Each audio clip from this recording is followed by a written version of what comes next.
Welcome back, guys, to my Blu-ray collection update. So, I haven't done one in 2.5 years, and while I'm not going to remember all the things that I got rid of, I do have a few additions, and just in general, some maybe new takes on some of this stuff.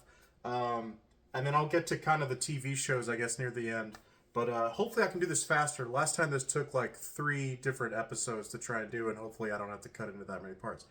These are in chronological order, so let's get started. So I do have a change. My oldest film is now It's a Wonderful Life. I hadn't seen this movie in forever. It's one of my brother's favorites, and so this last Christmas, I was like, you know what, I'm going to watch It's a Wonderful Life, and it was a really awesome experience. I actually got moved by the movie, which is so rare in my opinion. But yeah, I mean, it's just we take for granted like what certain people mean in our lives, and It's a Wonderful Life, it's like he's taking for granted what he means in his community and his family, and it's just a nice reminder. um, I'm trying to think, like, one of my favorite lines is when the angel, Clarence, is talking about, like, you know, you really didn't understand how good you had it. He's like, there was a quote that I put up on my Facebook. I wish I could like look back at it right now, because this is all top of the dome. But it's a beautiful movie, and I'm not joking. Like, near the end, when all the people in the town come in and like give him money to help him out, like it literally like kind of moved me to tears. Like that normally never happens. So there's a reason why this movie's a classic. 1946, I believe. Um, all right, next is one of my favorites, Swiss Family Robinson. This is a 5 out of 5 for me. And I know a lot of people, they just don't get it, but I was raised on this movie. This just shows like a family of what they can do when they put their minds to something. And yeah, I love it. I don't know. I mean, it's got pirates, it's got action, it's got exploration, it's got wild animals. And yeah, I don't know. I just love it. I think my favorite part of this movie, I have many favorite parts, but I think my favorite part of this movie is when the husband, like, I think it's the night of the shipwreck basically, or the night when they reach the shore, he's like standing guard and standing watch, and his wife asks him if he's coming to bed, and he's like, no, I'm fine. And she comes up to him, and he says, like, I'm sorry things didn't work out, not the way I wanted them to. And she reassures him and said it was a good thing we set out to do, leaving, because they were fleeing basically Switzerland, because they were fearful of Napoleon Bonaparte and their sons being thrown into war, so they left for New Guinea for a new colony. And she just was such a supportive mother and wife in that movie, and I love this. All right, on to the next one. Doctor No. So since the last time I did these Blu-ray videos, my collection, I have gone through and done, and you can see it on my channel. I did a whole James Bond movie video of going through and ranking every single one of these, and I ranked this at like 21st or 20th, and people got upset. And don't get me wrong, I'm not saying this is a bad movie. I love Doctor No, and like Sean Connery, you will never hear me say he's not the best Bond. Pierce Brosnan's my favorite because he's the one that I grew up with. But if you're asking me which person like is the right one to play Bond, if you had to pick one, I'd pick Sean Connery. He has the perfect mix of charm mixed with like ruthlessness, which I think you need. And Doctor No's great. It's just a product of this being made in the '60s. That's all. Like, and I obviously Swiss Family Robinson's a 5 out of 5 for me. So it's not that I have a problem with movies in the '60s. But as the technology gets better, there's less like slog that you have to get through, and more seamless transitions, and just better ways to tell the story. But Doctor No's still a great movie.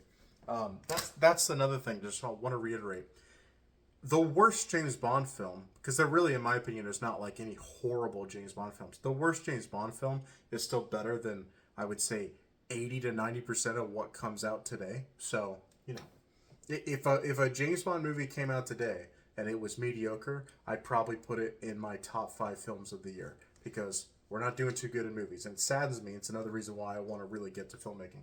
Okay, Sword in the Stone. I said this last time. I haven't. This has been, I think, 5 or 6 years since I've rewatched it. I grew up on this. It's still here in case my nephews want to watch it or my daughter wants to watch it, but it really probably shouldn't stay in my collection because I don't really enjoy the movie anymore because it's so stupid. The kid in the movie is so stupid. They eventually get out of that. Animated movies, Disney, they eventually started treating the characters a little bit more respect. Because one of the biggest sins you can do in a movie, unless it's played for laughs or it's like played for dramatic effect, we want our characters to be smart and intelligent and having intelligent conversations and making intelligent decisions. I don't want a bunch of stupidity. If there is going to be stupidity, I want the character to learn by the end of it. And I don't really think he learns. Um, from Russia with Love, once again, I think I had Dr. No slightly above this. From Russia with Love gets a lot of credit for what it was able to do at the time and the stunts that they do. And I still think the train sequence is amazing. Just how it plays out, it's just slow burn to build up to like this confrontation between him and Red Grant. But that being said, like for me, I always wanted this movie because it's called From Russia with Love. I always wanted it to take place in Russia, but it never does.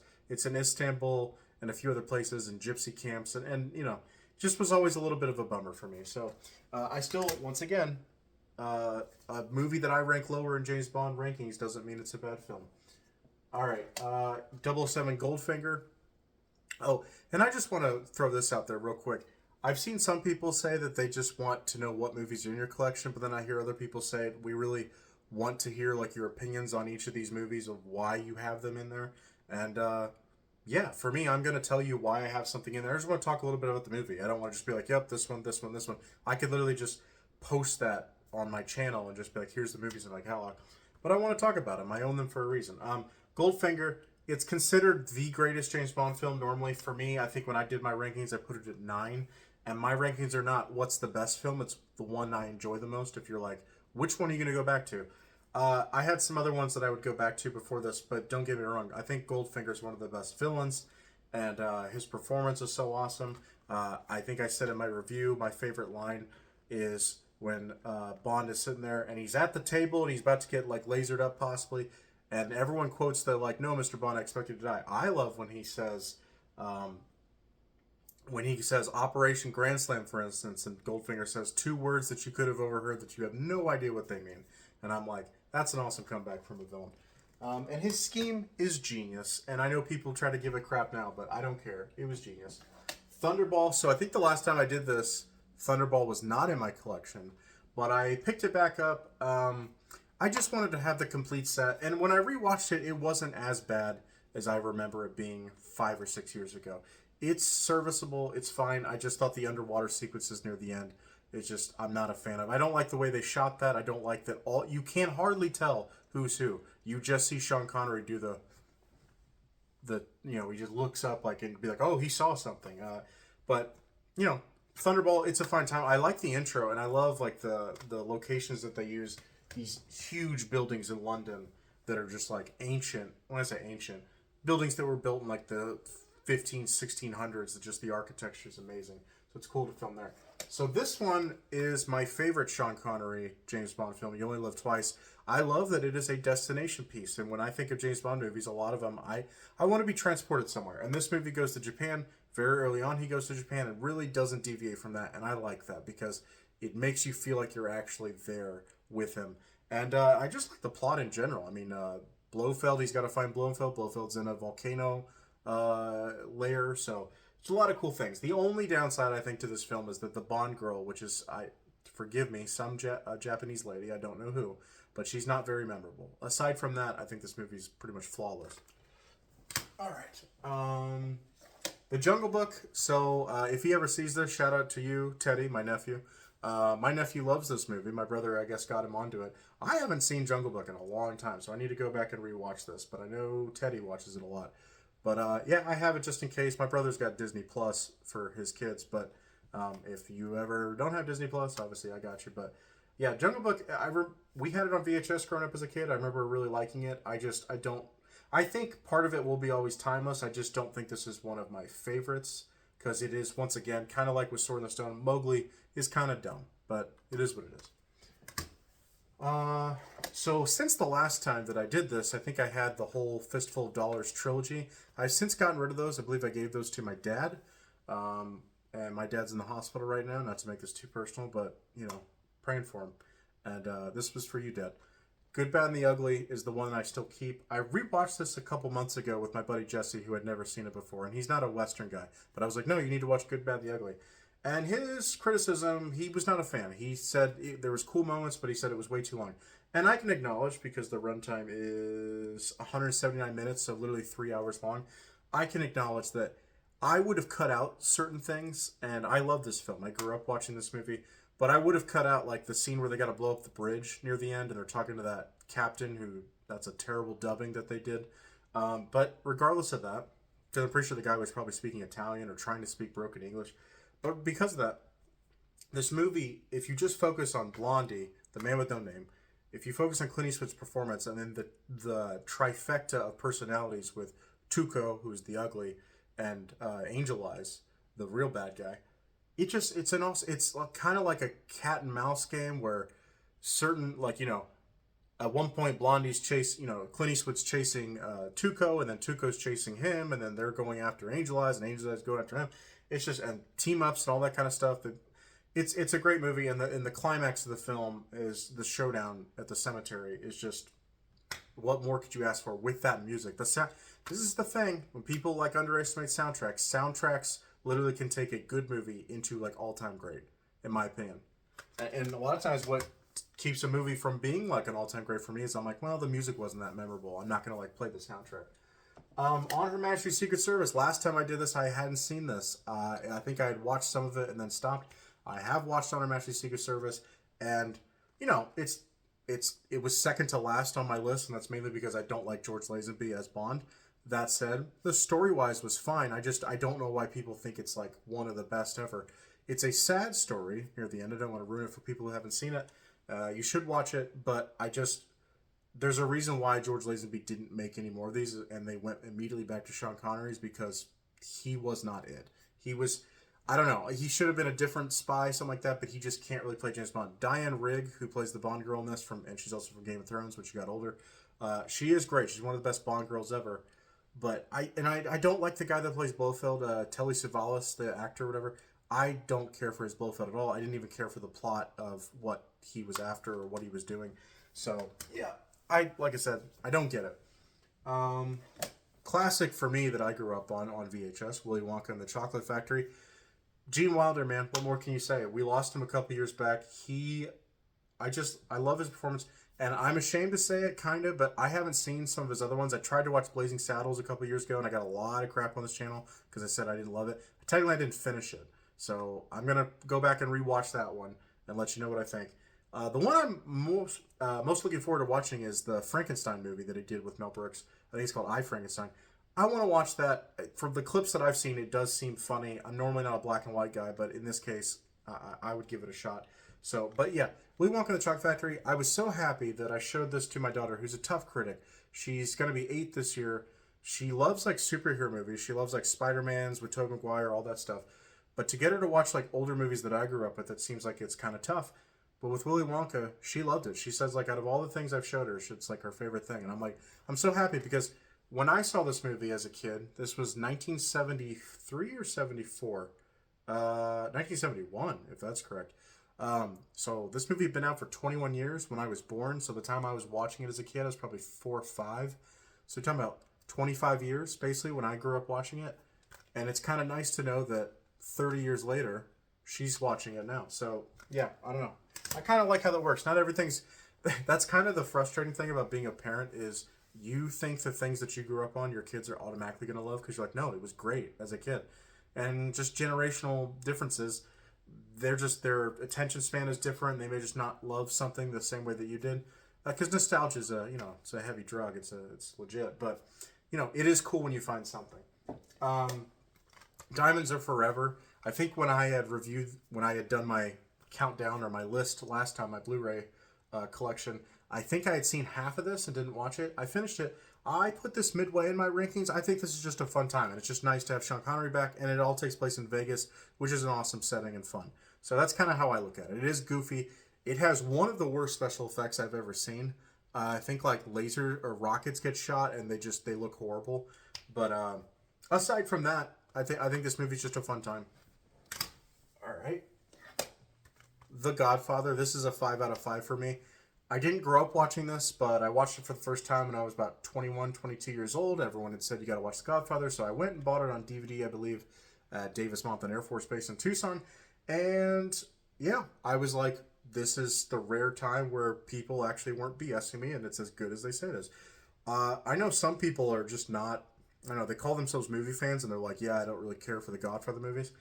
Look, man, it's a long commitment, yes, but it's a family story, and in no way does it, to me, does it ever feel like, oh, this is just drama for the sake of drama, and this stuff couldn't happen. I'm like, no, this easily could happen, and I love the way I'm not Al Pacino's biggest fan because I think like he gets overvalued because it's like yes he was in some good stuff but people think like oh he's a legendary actor. But I will say in The Godfather like perfect acting of how he plays a son that just came back from war, you know, as a soldier. I think he was an officer as well. And like he's the mature one, yet he's like I think a younger brother because obviously Fredo's his older brother.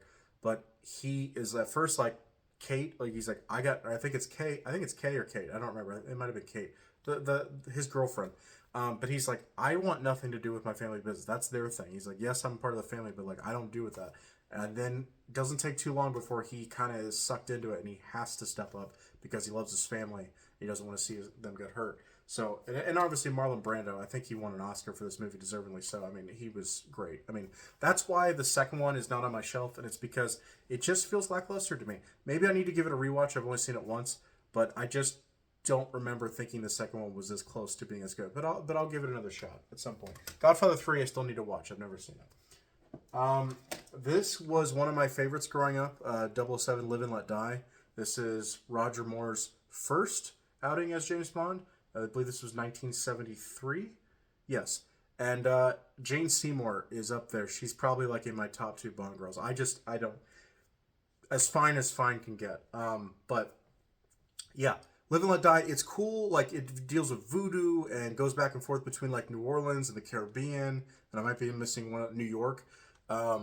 It's just a cool setting. You know, it's a lot of like black cult stuff, which and they go into like, you know, he goes into a room, there's a trap door here, there's a spinning, you know, what can't I think of it, booth, you know, at a club. I find all that stuff really cool. And yeah, like when I did my rankings, I think I had this at 10 or 11, and you know, I said this is as solid can get, where I don't think anything in this film was like great where it's like oh my gosh the most memorable thing ever, but it's just perfect of what you want out of James Bond film.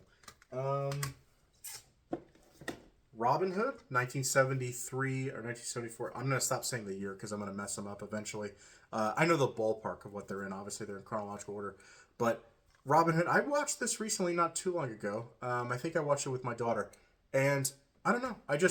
I grew up on this one, so I don't really have too many complaints. I think this is just a fun time of telling the Robin Hood story with a little less weight and not as much like murder and violence. You know, it's just, but talking about seeing Robin Hood, you know, like give back to the poor is really cool. And I don't know, seeing him in animal form. Normally, I would hate when they do this, where they take historical figures, people, and make them animals. But with Robin Hood, it just works. All right, here's one I need to rewatch. Although I do remember really loving it. Like when I first saw this, I believe that was 2010, 2011. It was before I left for the military. I like fell in love with this movie. I was like, this it. You always hope that you get recommendations like this. And I always say this. When you find an old movie or an old song, old band, and you're like, where has this been? It's like finding buried treasure. And there's like almost no better feeling. And for The Sting, I was like, oh my gosh, Robert Redford, Paul Newman, as a guy that, and I'll get to it, a movie called Road to Perdition. It came out in 2002 with Paul Newman, Tom Hanks. That's the Paul Newman that I grew up watching because I loved that movie. When I say grew up, like in my teens, getting into movies, being a movie connoisseur. But then like seeing The Sting, you'd be like, oh, that's Paul Newman when he was younger. That's Robert Redford when he was younger. And it's like, I don't know, just great plot. It's kind of like a heist film in a way, although they're not like going and robbing one thing. They're just kind of trying to pull a scheme, The Sting, but they're trying to pull a scheme on somebody to get money, and they're also trying to save their own skins. It's just an awesome movie, and like I said, I need to rewatch it because it's been a couple years since I've seen it, but it's great. All right, got Jaws. So, I mean, Jaws in some aspects is overrated because some people will like put it in their top 10 of all time, but at the same time, I watched this a couple years back, and it had been in my collection forever, and finally I was like, I need to actually sit down and watch Jaws. Because I think I grew up and it was on TV, but I didn't remember it very clearly. And I went back and rewatched this. I watched this, and I was like, my favorite scenes are not with the shark. My favorite scenes are the slow scenes where they're talking about what this is. Like typical sharks don't do this. They don't get this far, like, into our waters. They don't do anything like this. They don't behave this way. They're not this big. And I just think, I don't know, it's a cool story. The acting is great. And obviously, this was Spielberg's you know, first big one. And people say that this is, when people talk about tentpole movies or blockbuster, this is what they're talking about. Jaws was the first that got people into the theater like crazy. And, that whole thing of, I mean, I think it still has its famous tagline on here. Maybe it doesn't. But you will be scared to go back into the water. This is a thing. I mean, my mom talks about it. I've heard other people talk about it. A lot of women talk about it. That this actually scared people, kids as well, from going into the water to swim. And I'm like, that's a powerful movie. If you can affect actual people in real life, that's pretty powerful. So Jaws is a classic. I still need to rewatch it because it's been a couple years for me, but love it. Okay, we finally have a new edition, and not just like me getting Thunderball again. Actually have a straight up new edition, one I hadn't seen before, and I watched it a year ago. I used to be able to find more and more movies off, like, let's say Amazon Prime or a streaming service that I hadn't seen, and then I'd be like loving them. And I'm afraid to say, I just feel like I'm either a grumpy old man, or I don't know, like something's changed with me. But it's like I still love the movies that I love, but it just sucks that's like it's hard to find good movies. But I found one, 3 Days of the Condor. For some, this might be a classic where they just laugh at me by being like, hey, I found a hidden gem. But for me, this is a hidden gem. I feel like 3 Days of the Condor does not get its love of like, oh, this is a classic, you have to watch this. It's not for instance, I'll use this as an example. I was told that All the President's Men was a great movie from the 70s. Good espionage, not espionage, but good like just suspense. I watched that movie. Maybe why can't I think of his name? From The Graduate and from Hook, from Rain Man, Dustin Hoffman. Yeah, I was losing it for a second. Maybe I'm not a Dustin Hoffman guy. I love him in Hook, but aside from that, I'm not really a big fan. So him and All the President's Men, maybe that didn't do it for me, but I didn't find that story all that interesting. Like, just, I don't know, the way it played out, it was a lot of like, what do you want to call it, teasing, where it was like, oh, this might be something, but in the end, I was like, nothing really happened to me. It didn't feel like anything happened. 3 Days of the Condor, stuff happens. Okay, if you don't want spoilers, this is your chance. Click off, skip ahead. But 3 Days of the Condor, basically, Robert Redford goes out to lunch, and he works for the CIA, but he's in New York, and it looks like just an apartment building, basically.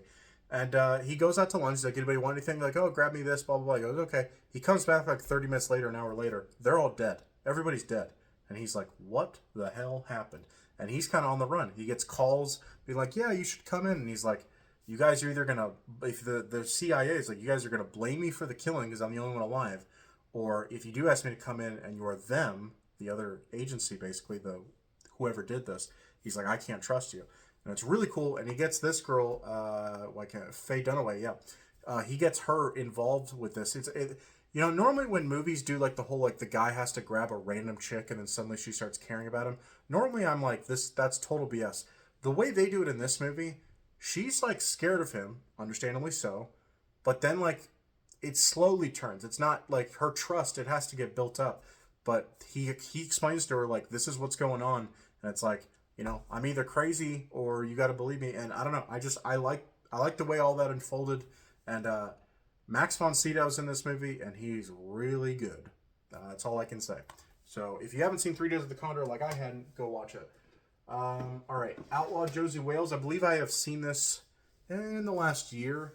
And I think the last time I did the review, I hadn't seen it in a long time. So it's nice to go back and watch it. I don't think I loved it as much a second time as I did originally when I watched it with my dad. But it's still classic, and I love the final shootout that takes place when they're trying to defend their little homestand that they got. And I love the girl that's in this movie. And also I love the Native American guy, Ten Bears. He's pretty cool. But I love the girl that's in this movie. She's like a girl, Sandra Locke, is that her? That might be her. I feel bad because she has the look of someone that I'm like, in today's age, she wouldn't be considered like this amazing natural beauty, but there's just something to her, and like you see her like almost get raped, and it's like hard to watch because she's just like a soft little delicate thing, and you don't want her to get hurt. And it was nice to see her like kind of be able to trust Josie Wales and kind of like fall in love, because obviously what happens with Josie at the beginning of the movie is very tragic. But yeah, it's just a really good movie. I wouldn't say it's as good as Good, Bad, and the Ugly if you're comparing Clint Eastwood westerns, and that's only because the character of the man with no name, Blondie, is just like more badass and more cool, and the music's better. Obviously, although Josie Wales is not known for its music, but Josie Wales is like solid. I mean, Good Bad Yogi is 3 hours. Josie Wales a little over 2 hours, so a little easier to sit through, but really good movie. All right, The Man with the Golden Gun. I think this is like kind of the same thing. I think last time when I did this Blu-ray collection, I don't think I had actually watched The Man with the Golden Gun, or I had seen half of it but didn't finish it. So I watched The Man with the Golden Gun last year, or that was 2 years ago. I guess I did my Bond stuff. It's more like a guilty pleasure to me. It's not a great film, but Christopher Lee is an amazing villain. It sucks that he kind of got wasted in a mediocre film. Why can't I think of the what 007 works for? What? MI6. I'm ashamed of myself that I was missing out on that. MI6. The MI6 base that they have, where it's like shipper contain, like not containers, but like shipping boats that like got turned over, and they built a base that looks like it's just like these wrecked ships. I'm like, that is amazing. That might be my favorite MI6 base that I've ever seen in any of the Bond movies. Sadly, they don't really do that anymore, and I wish they would, but they just do the like, no, we're just in this one basic location. But I kind of liked when they used to, wherever Bond was going to be, they'd be like, we have a secret MI6 base here, or we're going to make one. Roger Moore's a little bit more serious than the one. I think the problem with this one is the plot's just kind of wonky. Yes, it's a man with a golden gun, but it's like, okay, who cares? But the main thing is like the Bond girls, none of them stand out. They're really plain and boring. And the one girl that I think she ends up dying, it's not the blonde, it's the other one. She ended up getting, later on, she gets cast in Octopussy as like the main chick. So she got a second chance at it.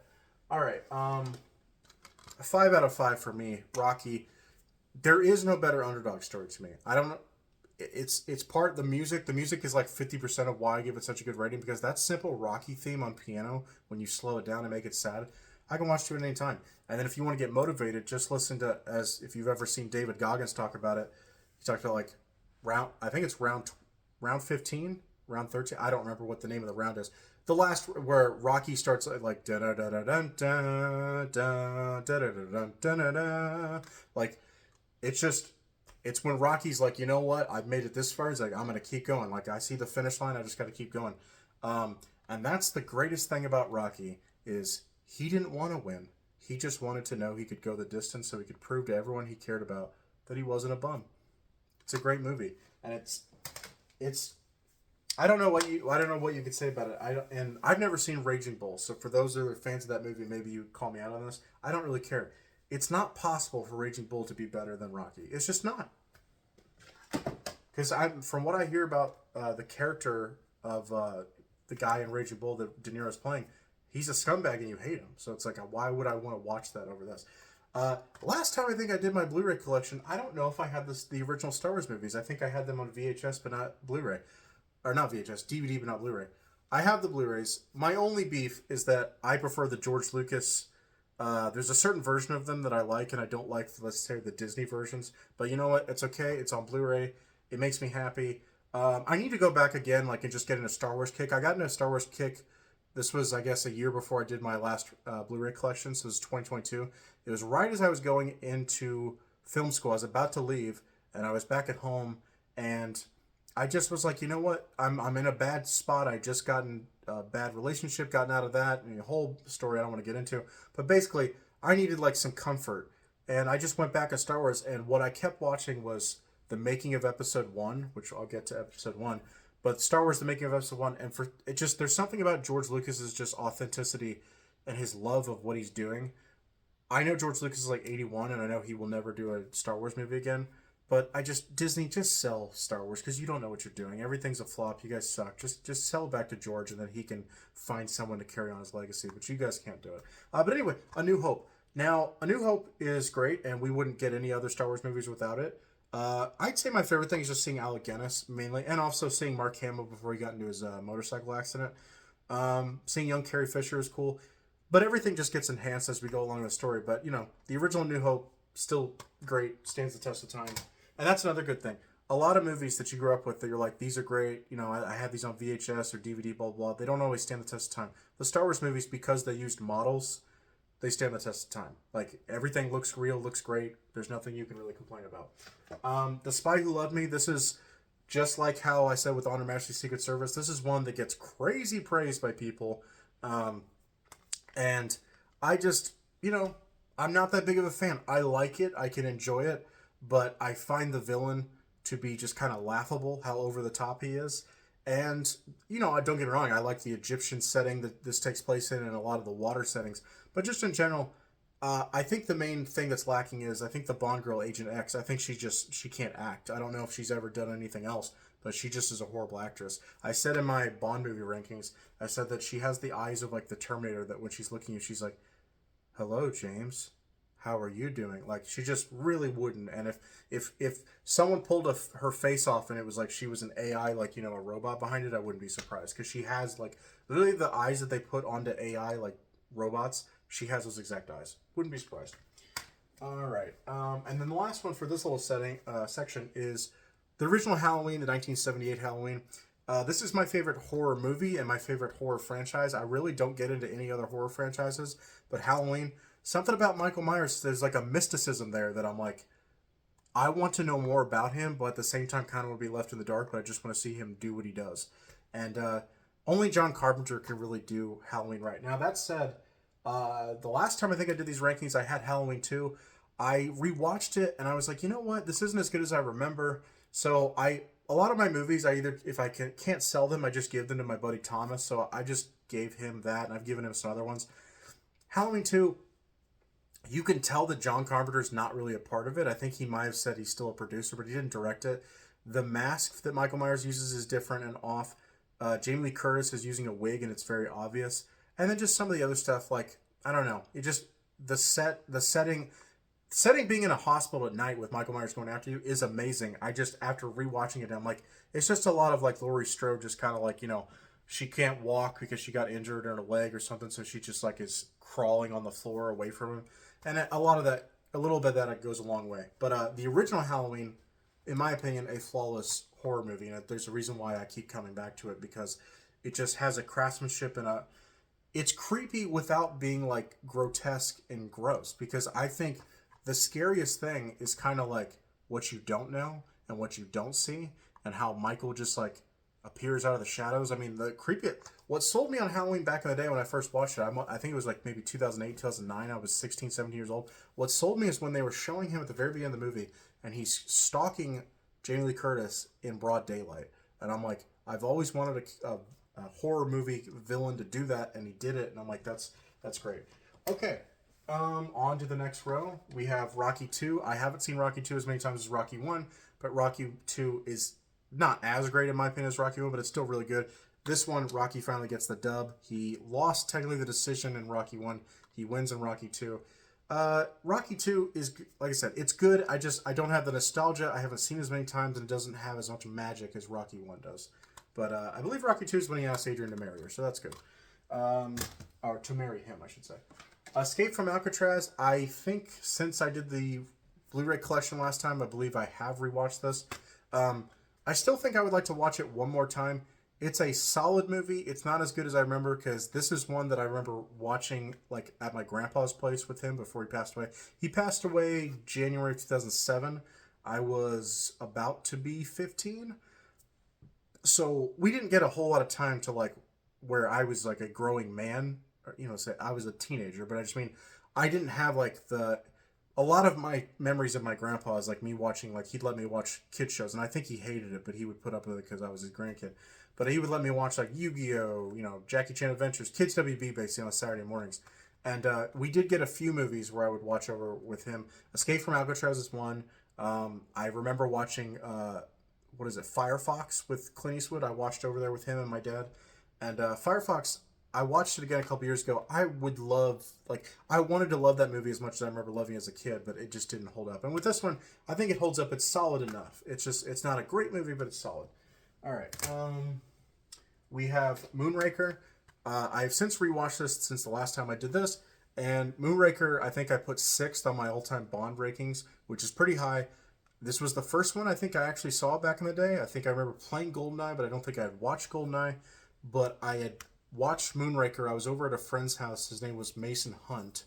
Don't want to like give out his info, but I went over to his place at like 6 or 7 years old. We watched this and watched a few other things. And I remember being like, Moonraker's awesome. But this was like my first experience watching a Bond film. And since then, I go back and I rewatch it now. The main bad guy. Why can't I think of his name? Well, what's his name? Um, well, Michael Lonsdale's the actor. For some, I'm blanking on the bad guy's name. I know I like him a lot.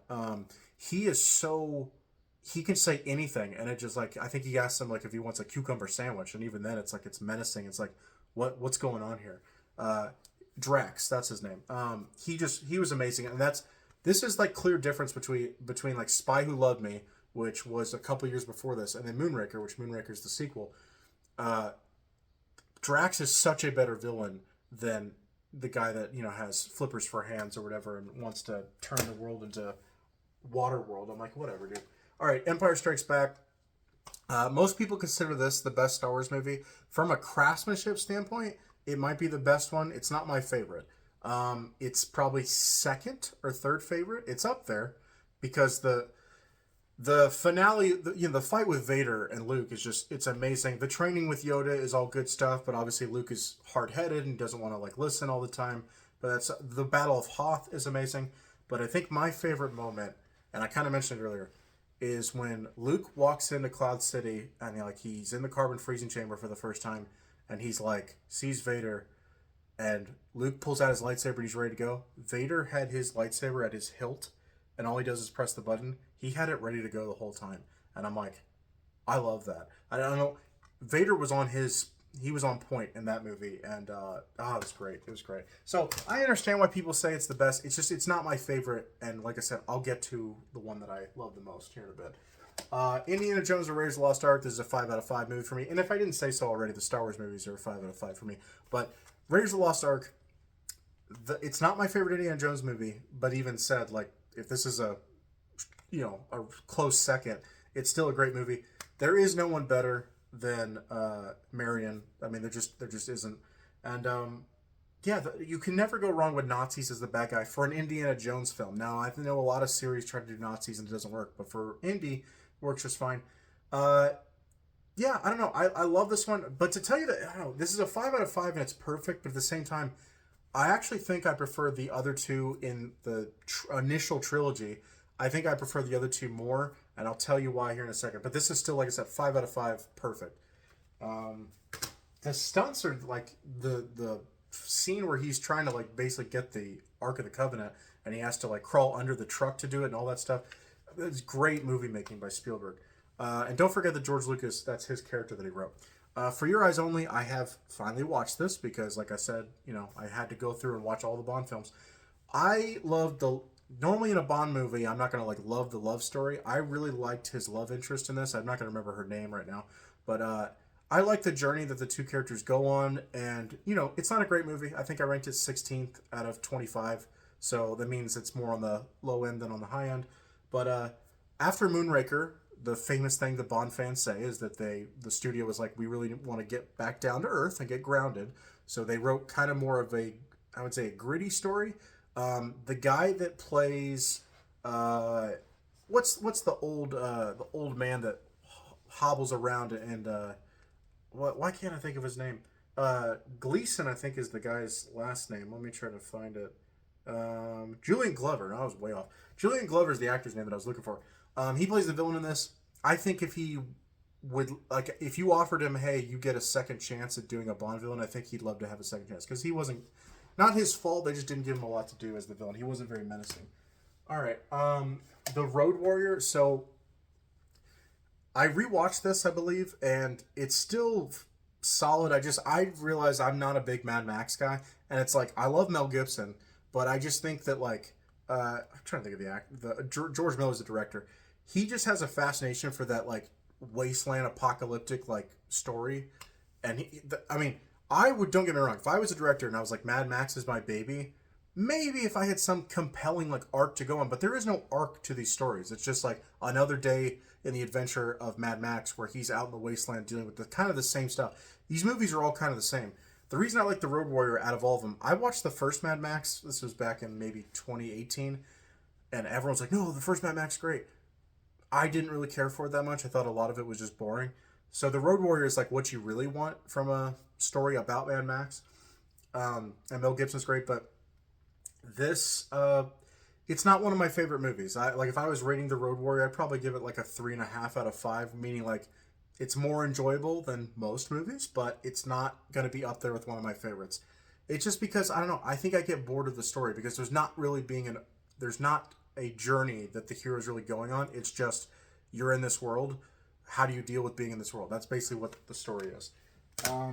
Okay, Rocky 3. This is probably the one I've watched the least, I think, out of all the Rocky movies with Clubber Lang. So, Mr. T, fine, good villain. Spoilers, Mickey dies in this one. That's the big, like, hard pull. My favorite part about this movie, because there's a lot of really good scenes where Rocky's kind of, I won't say gone soft, but he's, like, rich now, so he just doesn't, he just doesn't have the animal within him. He doesn't have the fight. And Apollo Creed is amazing in this movie as turning from his former nemesis to his training partner. That's a really cool thing where he takes him to the inner city to basically be like, hey, we're training in here. And it was just kind of cool because Rocky had to kind of get taken out of his element to kind of get it back. So Rocky 3's, once again, the people that like nitpick the Rocky movies are all solid. I'll even defend Rocky 5. I'll get to Rocky 5 because it's on the shelf. But Rocky 3, solid. It just, once again, nothing's going to have the magic of Rocky 1. But Blade Runner. So I rewatched this again not too long ago because I showed my buddy Jesse. He had never seen it. He loves cyberpunk stuff. And Blade Runner 2049 is not on my shelf, but I watched it again with him right after we watched this movie. And I think I might be getting rid of Blade Runner. I've never loved the movie. I just remember thinking it was like such a cool thing that when I got into movies around like 15 years old, 14 to 15 is when I got into movie collecting. I found the Terminator pretty quick. It was at Walmart, and I remember loving it. And then I watched Terminator 2, and I remember loving that. And when I found out, I watched this, I believe, in 2012. When I found out that Blade Runner came out 2 years before Terminator, I was like, so this is about like cyborgs, and this was 2 years before Terminator. I'm like, holy crap, Ridley Scott like got to it before James Cameron. Well, in actuality, I mean, I think this is based off a book, and it's just not as gripping. It's not really scary. The world is cool, and like Harrison Ford's probably my favorite actor. So when you say Harrison Ford's the lead, I'm like, oh, you should have me sold. There's just not a whole lot here. It's a lot of like setup and build and ambiance and style, and to me, not a whole lot of substance. It is very poetic at the end where he's like, we're just going to be forgotten like tears in the rain. But yeah, I don't know. I don't know how much longer this is going to stay. I mean, I'm pretty sure this is a long movie. 107, it's under 2 hours. For now, I'll keep it just to kind of have as like a period history piece. But I don't know. It's just never been one of my favorites. But Blade Runner 2049 is just way too long for me. Like, if they would have cut that down to like a 2 hour movie, I probably would own that. But it's just not. But I will say, Blade Runner 2049, I appreciated the second time that I was like, I didn't realize the first time that this has a lot of like male loneliness as part of the story that I don't think, the first one definitely I don't think is about that. Okay, here's one. I think I talked about it last time, but I was late to the party with First Blood. I didn't watch this movie until about like 2020. I was missing out on a lot. First Blood is a great movie, and as a veteran, I think I said this last time, really speaks to me. The line where he says, I used to be in charge of $1 million equipment. I used to be able to, like drive a tank. He's like, now I can't even hold a job parking cars. That is like one of the most powerful lines I've ever heard about like veterans and what we experience, because I have felt that where I go from being super important and I can, fix all these things. And once again, I'm in charge of $1 million equipment. And then it's like my first job when I got out of the military was driving armored trucks, making $11 an hour. And I kind of just was like, I hated my life. And it's not like the job's fault necessarily. And then I don't blame anyone for like not just hiring veterans. Just because I'm a veteran doesn't mean I'm qualified to do the job. I'm not saying that. But it's tougher for veterans. My mom used to always be like, oh, if you're struggling for work, just go work at McDonald's or work at Walmart. And I always said, kind of joking, but like, if you want your son to like, end up blowing his head off, and I'm joking about that, but I'm just saying like, if you want me to be super depressed, like that's the route I should go, because like it's not fulfilling work. And I think a lot of veterans, we struggle with like finding something fulfilling to do and not feeling like we're just wasting our life. Because a lot of these jobs, it does feel like you're wasting your life. But Rambo First Blood, can't recommend it highly enough. I think I gave this a 4 out of 5 when I do my rankings, but regardless, it's great. It was so cool to see Stallone, because I grew up with him on Rocky, but I didn't grow up with him as Rambo, so it was nice to see him do another character that I was like, oh, you're great. I have seen the other Rambo movies. I was working at the airport a couple years back, and like whenever we had downtime, it was me and this other guy. He was an older guy. He was like, yeah, he's like, we'll just watch all the Rambo movies. So I watched them. They're all right, but they just none of them. I was like, oh, I have to own this, and that's my thing is, I'm a harder critic than I used to be. I used to when I was 14, 15, 16, 17, I'd buy just about anything that I'd ever seen. And even in the military, I just had kind of money to blow. So I would be like, oh, yeah, I've seen this. Okay, yeah, I watched it in theaters. I'll pick that up. Or I heard that was remotely good. I'll pick that up. And now I'm like, a movie's, for me, got to be like pretty damn good for me to get it. Like I said, Three Doors of the Condor, a movie has to have rewatchability for me. If I don't feel like I'm ever going to go back and rewatch it, I just won't buy it. And that's kind of the thing. A movie that's not on the shelf, I watched it for the first time a couple months back. American History X, really powerful movie. And I'm not saying like that's like bad. I'm saying like I was moved by it. I was like, wow, that was a powerful story that you told, and especially a powerful ending. But I was like, I can't see myself wanting to go back and rewatch that movie. It's like once I've seen it once, like I know how it unfolds, and I don't know if I enjoyed the journey along the way, but it was powerful. So I don't know. Maybe I'm weird in how I do my movies, but yeah, I don't want to just own everything. I've been far more selective, and I've downsized a little bit. I would say in the last like 2 years since you guys saw the last collection I did, I've probably gotten rid of about 25, 30 Blu-rays that I had. It's quality, not quantity. I see somebody. I just watched a guy's Blu-ray collection last night, and it kind of got me to want to do this. And he had like 1,800 Blu-rays, and we each all have our preferences, but he's a horror guy, so he's got like all these horror franchises that he's like, yeah, this wasn't very good, this wasn't very good. And I'm like, well, bro, if you know that, then why do you buy the Blu-rays? Like, why do you buy the stuff if you know it's not good? So I don't know. I'll never understand it. And like I said, I'm not a horror fan, so thankfully I don't feel the urge to go to the theater every time a new horror movie comes out. So, all right. This is my favorite Star Wars movie, Star Wars Return of the Jedi, Episode 6. It's mainly because I love Luke. Luke's my favorite character, and to see Luke with a green lightsaber as a Jedi, full-fledged Jedi Knight is amazing. Seeing how the story comes to a close, seeing Darth Vader be redeemed, Anakin Skywalker, seeing the climactic, the fight and battle that they have, also the space battle near the end. There's so many things about this that I love, but I mean, I don't know. There's scenes in this that just get me in the. I mean, every time that Vader, and I don't like what Disney did, or I guess what George Lucas eventually did, but like before they altered everything in the 97 special edition was what I grew up watching, where he had redone some things and added some new scenes, but they didn't feel like they were taking anything away. I love when Darth Vader is looking at Luke getting electrified, looking at the Emperor, looking down at Luke, and then he's like, okay, and then he picks up the Emperor and throws him. In the new one, he starts to say no in the new version, and I'm like, I hate that. Like I don't want Darth Vader talking in that moment. So anyway, but Return of the Jedi, like I said, that's my favorite. Also helps that the Emperor's in there. It's just added, I don't know, stakes. You don't know who this guy is at that moment. So, all right. War Games, this is one I watched a couple years back. I do need to rewatch it because I've only seen it once, but I remember really liking it and liking the lesson that it talked about as far as like once an AI learns about war, the only way for like war to be avoided is like the AI, I believe if I'm remembering the story correctly, the AI had to learn that like nobody wins in war, like a nuclear war, like there's no winner. Like, and I think that was the point of the game, but there's no winner in war. So I need to go back and rewatch it because I remember really liking this. And I was just talking to my buddy Thomas, who's a big movie fan, and he was saying that he's like, yeah, I don't really like Matthew Broderick. And I'm like, I'm not saying he's a great actor, but like, I do like him. It seems like whenever he pops up in a movie, I'm like, oh, okay.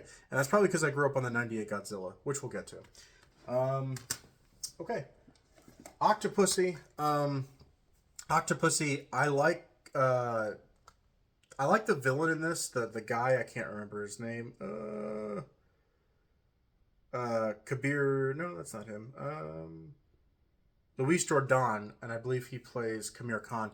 Anyway, I like his villain, but the other guy, the Russian like general, whatever his name was, just way too convoluted. The plot of this movie is way too convoluted. I think I ranked this at like 18 on my Bond rankings. It's an enjoyable film. It's just got so much craziness going on.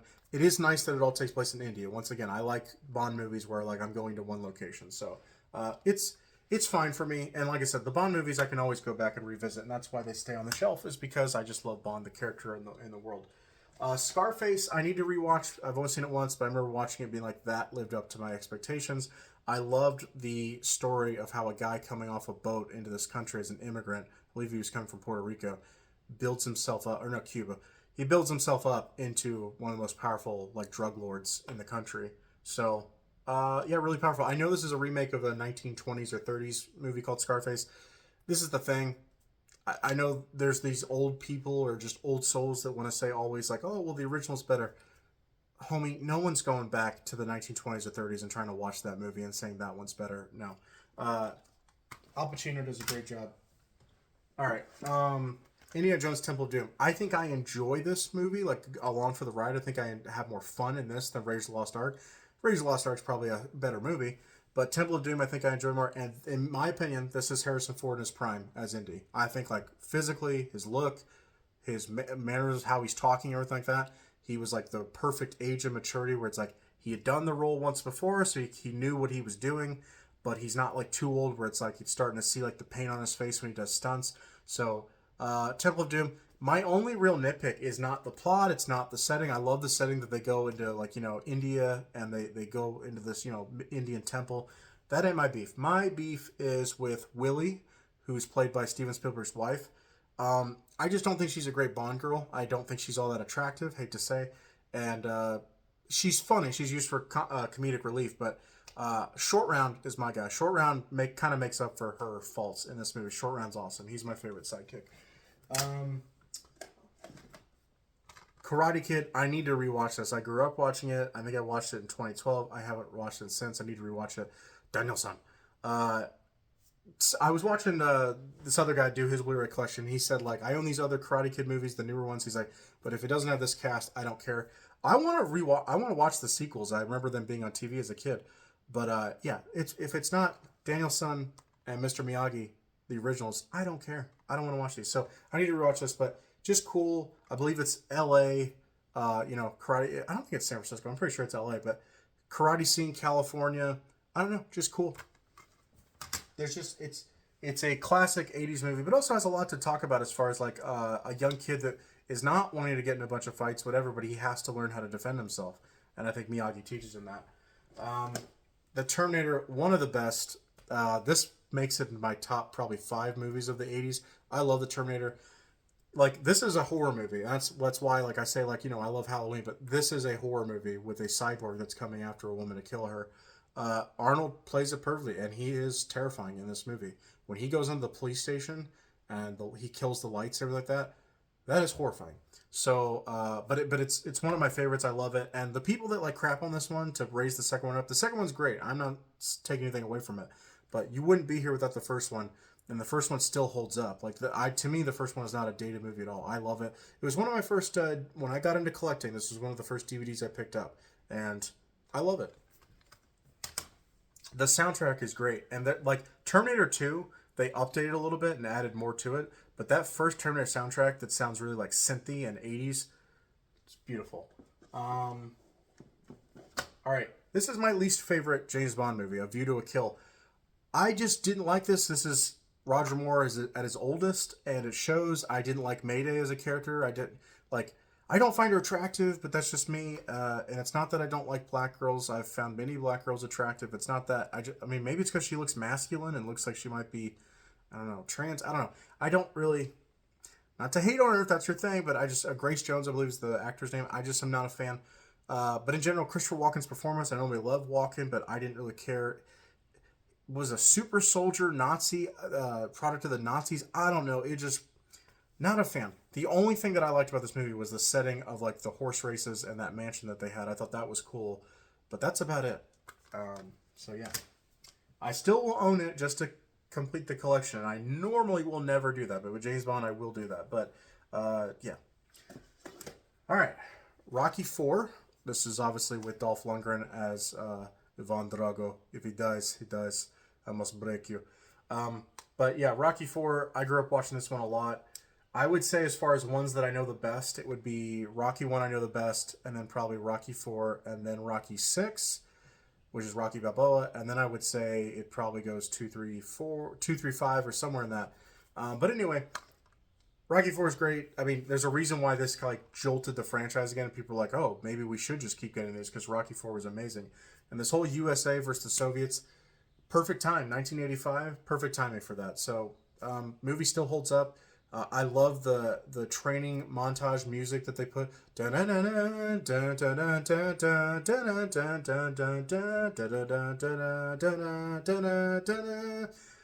love it. Can't get enough. It's on my Spotify. Can't get enough. All right. So this is new, and what by new, this was one of my DVDs. But I hate this. I had to get a combo pack just to get Spies Like Us. I've never seen Funny Farm. Maybe I'll give it a shot at some point. And if someone has seen Funny Farm, let me know in the comments. But Spies Like Us, that's my jam. I got this on VHS when I was maybe like, I don't know, 14, 15, 16. I think it was around '05.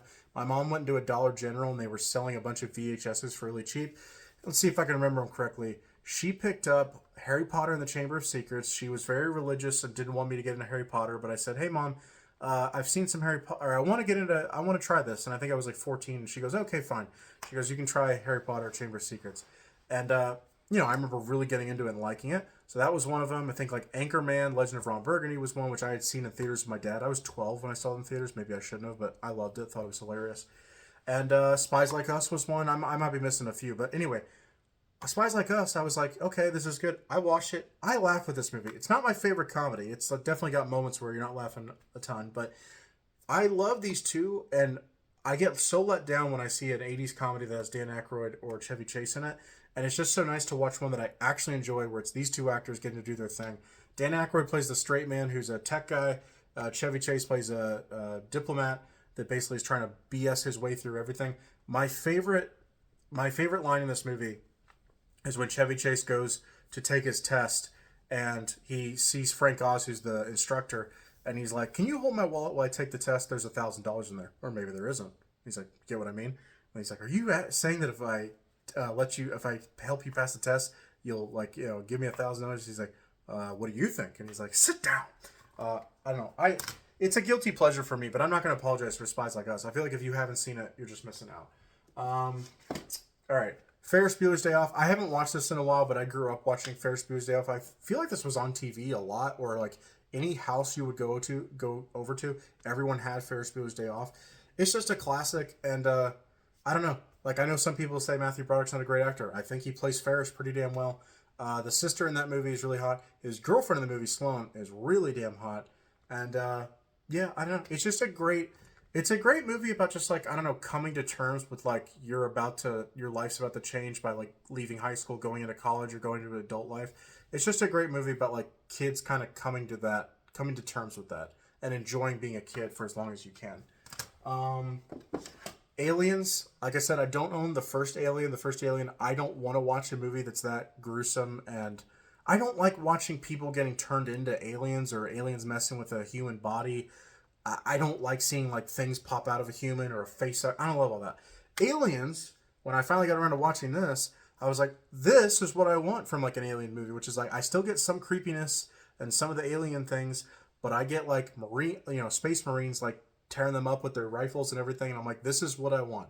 So this one I can handle and deal with, and I like it more than the first one. I know that's like sacrilege to some people, but I like it more than the first one. This was still James Cameron, yeah. The first one's really Scott, sorry, and then James Cameron did this one. All right. Then we have, so I have rewatched Predator. I watched Predator maybe, let's say, like 6 months ago.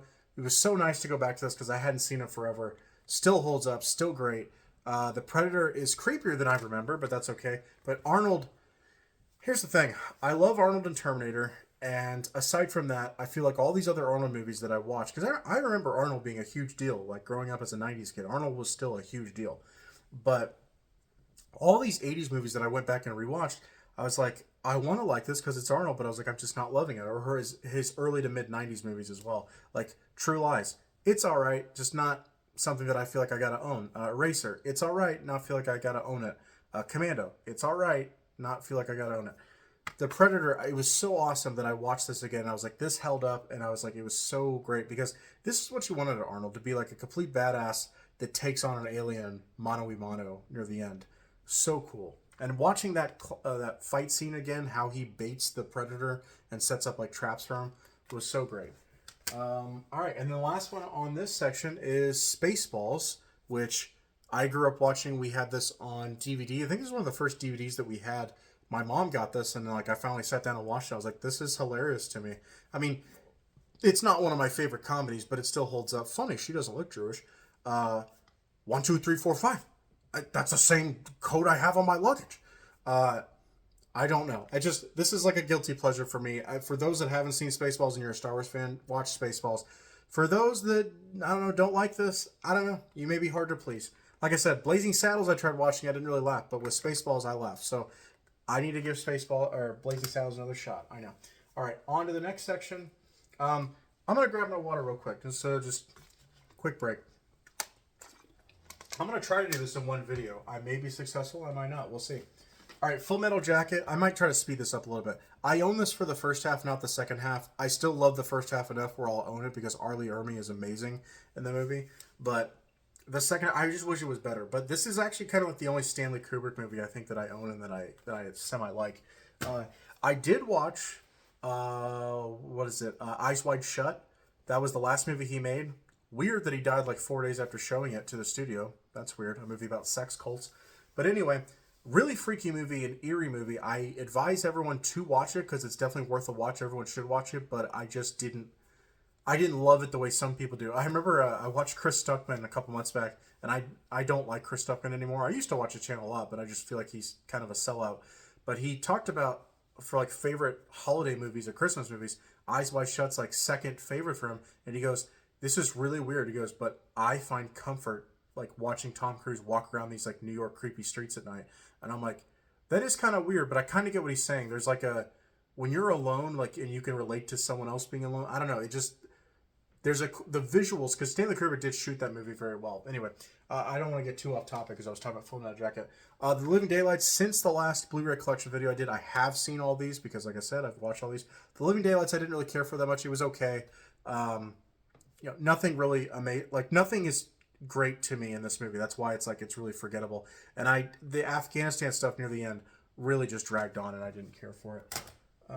Like I said, I'll still own it. Princess Bride. This is mainly here for if girls come over. I'm just being honest. I don't get me wrong. I don't dislike this movie. I like it fine. My name is Inigo Montoya. You killed my father. Prepare to die. But it's okay. I'm just not. I like both of these actors. Robin Wright and what's his name? Why can't I think of the guy's name? That's not it. That's not it. That's not it. Carl Uhl. I don't know how you say that. Uhls. I don't know how you say his name. Anyway, he's good. That's more of a chick flick, but like I said, I still enjoy it enough. I'll keep it. Wall Street. This is one of my favorites. I haven't seen a lot of Oliver Stone's movies. I did watch Platoon, and Platoon I think was a year before this. Platoon was powerful to me. I've only seen it once. I need to rewatch it. My favorite thing with Platoon was like how Charlie Sheen at the very beginning of the movie, he's like walking into Vietnam and like sees like guys leaving, and like there's a powerful like visual of them staring at each other, and then as he's leaving, he's the one that's like, hey, I'm giving you guys the like, yeah, this place sucks. That was powerful, but a lot of the other stuff I was like just feels kind of like made up drama. I might be wrong. Wall Street I love this movie thoroughly. Charlie Sheen's great as Bud, and Gordon Gekko, Michael Douglas. I love this movie. I don't know. This was also like when I was getting into DVD collecting. I think my mom had this on DVD, and I watched it, and I was like, I love this. I don't know. I'm just a sucker for this, and it's kind of a shame because Wall Street doesn't look like this anymore. I'm not saying it's a shame, like guys aren't making money, whatever. But if you go to Wall Street now in New York, it's not as busy, not as frantic. But in the '80s, late '80s, it was everything. Even when they did Wall Street Money Never Sleeps, which is on this shelf, I'll get to that. Die Hard, the original. Roger Ebert gave this movie a thumbs down when this movie came out. I love Roger Ebert, Gene Siskel, and Richard Roeper, and it's just, sometimes the great ones get some wrong. This movie's great, flawless, 5 out of 5 for me. Bruce Willis is great. When I say I got into this movie late, I didn't grow up watching Die Hard. I got into it around like 13, 14, 15, somewhere like that. It wasn't too long before I watched this. The one I grew up watching was Die Hard with a Vengeance. That's the one that I have nostalgia for, but there's nothing I can say that's wrong. Alan Rickman is an amazing villain. Hans Gruber. I mean, I don't know what else you could say. Not Nakatomi Plaza, all-time setting for a movie.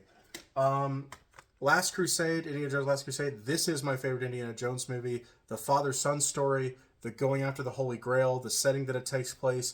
There's in the other movies, I don't feel like Indy is necessarily tested like with his morality. You could say he is In Raise the Lost Ark, he gives up the Ark. Like, he like gives the Nazis the Ark, and he's like, I'm not gonna risk Marion getting hurt or something like that. Uh, and he threatens to blow it up, but then he's like, I can't go through with it.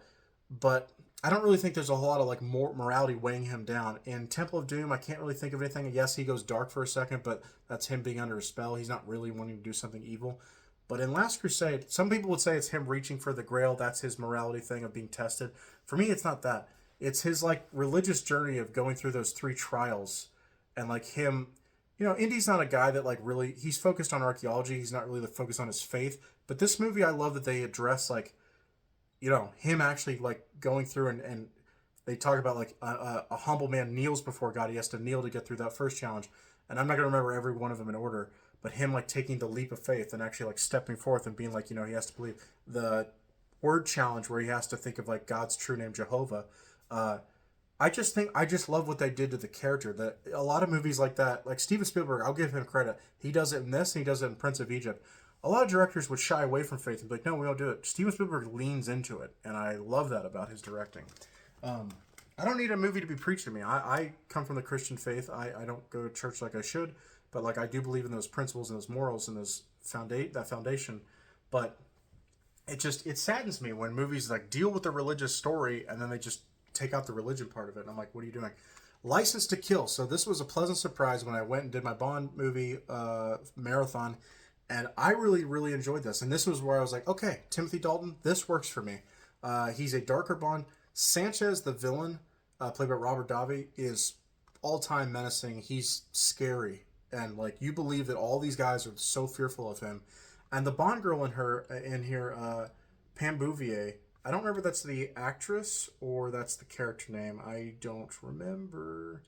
I think maybe it's Carol Lowell is the actress's name. I don't remember. But Pam Bouvier, I believe, is the character. But she's great. She's one of my favorite Bond girls because she is actually, like, she falls for him, but she's not, like, I don't know. She's good-hearted, which is nice. She's not, like, playing a game or playing hard to get. She's there for him, which is nice to see. But, yeah, License to Kill, overall, just a really, really good James Bond film. I think it was 12th on my list out of 25. All right. I need to stop calling this a guilty pleasure. This was like the first movie I was like, oh, when I think of guilty pleasure, I think of Tremors. Well, the more and more I hear people talking about it, they're like, no, this isn't a guilty pleasure. This is just a great movie. Funny enough, the other day I was just watching old like Siskel and Ebert videos, and they did a guilty pleasures list around the early 90s, and Gene Siskel, I believe, put Tremors, or maybe it was Roger Ebert, put Tremors in their guilty pleasures, and I'm like, oh my gosh, Tremors might be like one of the original guilty pleasure movies that just eventually got so popular that people were like, no, it's not a guilty pleasure, it's just good. Kevin Bacon's great in here. The other guy, why can't I think of the other guy's name?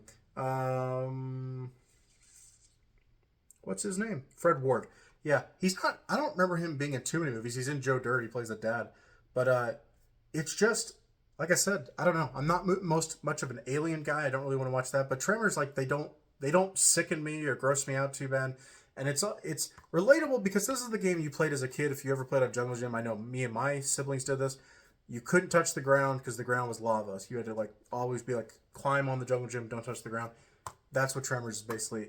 Fascinating that someone made a movie of this caliber based off of an idea like that.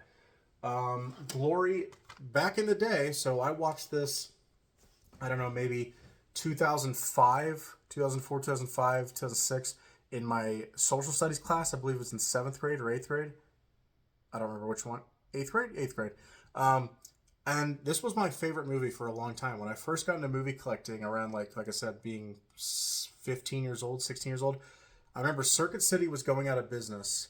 And they were like, pick up DVDs. I think they were like selling them for like $5 or less, maybe $3. And me and my buddy Chris Johnson, we just went ham. We're just like, we're buying all these, and it was so good. And it's a shame that like that's really never going to be a thing anymore. Now I still collect. I don't think he collects as much. He still has some, but it's like I pretty much already have the stuff that I know that I want. It's very rare. Like I have to watch a movie for the first time to be like, oh, they have something I want. But at that time, I remember I picked up like Gladiator, picked up like the Matrix movies. I was in heaven because like they have all these movies that I know that I love that I just hadn't picked up yet. And it was great. You really can't do that anymore. You kind of need Amazon now because it's a crapshoot if you try to go pick up all your stuff in person. But Glory's great. I love See, some people knock Matthew Broderick and say he didn't fit this role. I actually argue the opposite. I think he perfectly fit this role because they put a young, naive officer in the army in charge of the Negroes, soldiers. They did that on purpose to be like, yeah, this is your assignment. You want more responsibility. Here you go. And they kind of thought of it as a joke at first. Well, Matthew Broderick's like, this is my chance at like taking command of something. I'm going to give it everything I got. And there's times where he questions it and wonders like, what's he really doing? But he's great in this. Morgan Freeman and Denzel Washington are great in this. The guy that plays Thomas, I think he's also in like Brooklyn 911. I don't remember what the name of that show is that has Andy Samberg. But anyway, he's in this. But anyway, long story short, this is a great movie. The music's great. I believe this is Edward Zwick is the director. Yeah, the Glory soundtrack. Check that out if you haven't heard it. But just a great movie. I don't know. I think this might be my only Civil War movie, and it's just great to kind of go back and experience a Civil War movie. I don't know. Die Hard 2. I think I've actually only watched this once or twice all the way through. I need to rewatch it. But I think out of the first four, I haven't seen the fifth Die Hard. I was told to skip it. But out of the four original Die Hard movies, I think this is my least favorite. But I still want to go back and rewatch it. But I do think I liked Live Free or Die Hard even more than this one. But it's still good. All right. The Hunt for Red October. I think I probably said this in my last Blu-ray collection, but this movie went from being, I had heard about it, but I hadn't watched it. And then this was back in 2019. I had a teacher at my maintenance school. He was like, I thought you loved movies. He's like, you haven't seen Hunt for October? I was like, no. He goes, go watch it right now. I was like, okay. And I went and rented it on Amazon Prime. Sorry, someone's calling me. I went and watched it on Amazon Prime and immediately was like, this is one of my favorite movies of all time. And there's trilogies that I love, obviously, but if you're not really counting trilogy, this is probably, I think this is my second favorite movie of all time. It could be my first. On given days, it switches with my favorite. But Hunt for October, I love the soundtrack. I love Sean Connery. I love Alec Baldwin. And I love Harrison Ford. He's like my favorite actor. But I think Alec Baldwin does a better job as Jack Ryan because he actually plays a believable analyst and not like I'm the hero of the movie. I love the plot about the plot is what gets me. The idea that the Soviets have a sub that can't be detected, it's silent propulsion technology. I love it. Caterpillar Drive, I love it. I eat that shit up.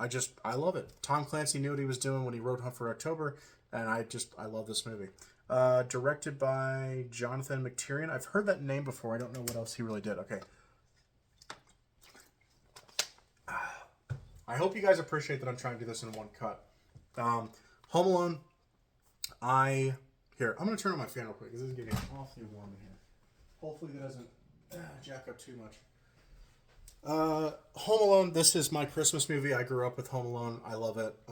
Not much is like a perfect 5 out of 5 for me. I love it. No complaints. That's like what people talk about for holidays. Like I have to watch this movie. For me, that is the one where like if I don't watch Home Alone on Christmas, I feel like I didn't really have a Christmas.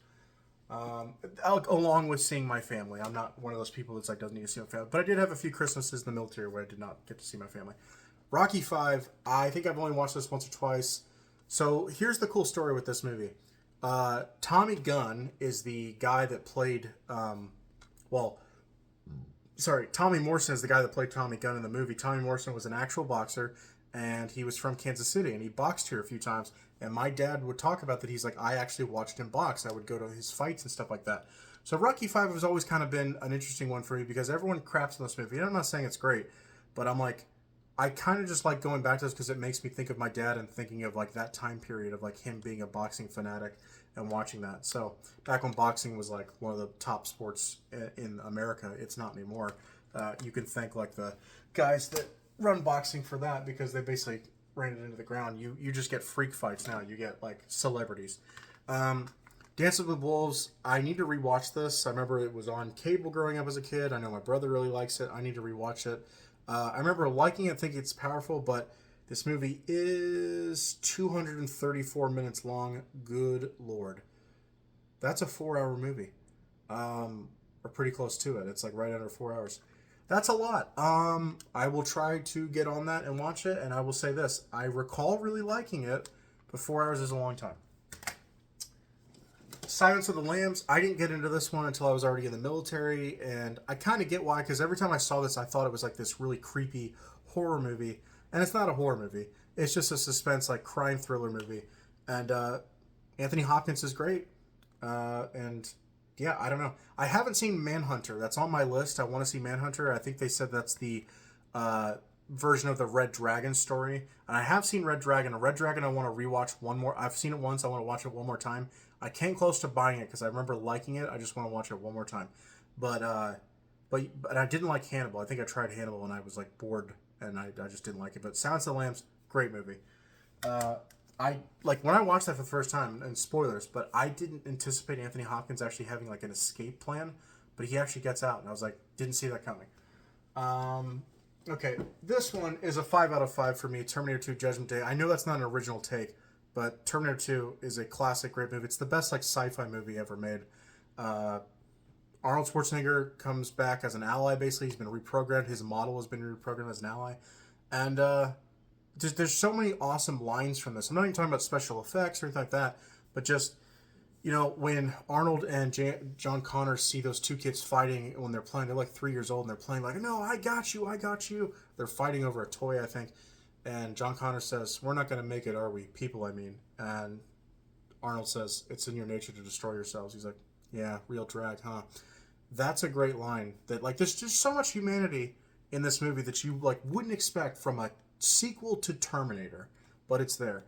And the other line that I love is when during the middle of the movie, Arnold asked John, why do you cry? Because he saw John crying like in the back of the car, and he was like, when you're upset about something but you can't express it. And the very end of the movie where Arnold says, like, there's still one ship left, like, we gotta destroy it, and like John's like, I order you to stop, I order you to not go, I order you to stay here. And he's just like, I know now why you cry. That is such awesome delivery, especially, Arnold's playing a machine. So it's like he's supposed to play all these things dry with no emotion. And he is. But that's what, like, makes it hit harder. So it's just Terminator 2, flawless movie. Another flawless movie, in my opinion, Beauty and the Beast. It's my favorite Disney animated movie. It's not my favorite animated movie. It's very close. But my favorite Disney animated movie is Beauty and the Beast. My favorite Disney movie is probably Swiss Family Robinson. But they're right neck and neck with each other. But the soundtrack's great. I mean, the story is timeless.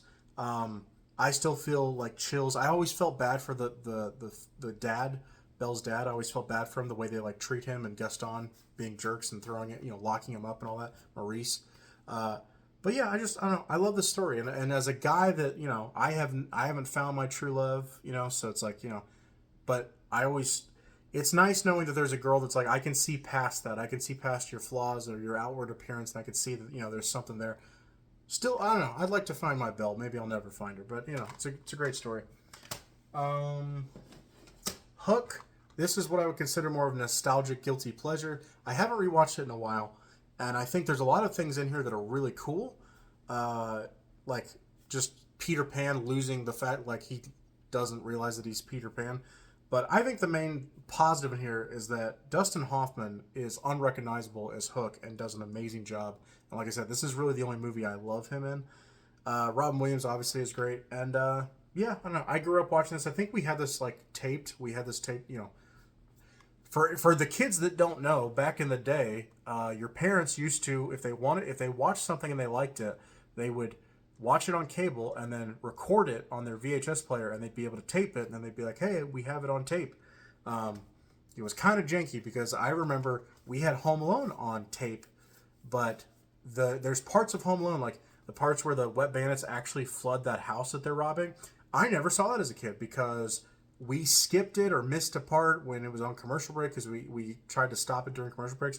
We skipped over that part. The very beginning of Home Alone, I think we technically didn't tape properly. So anyway, but yeah, Hook it's a guilty pleasure. I want to rewatch it, but I'm probably still going to keep it because it's just nostalgia for me and it works.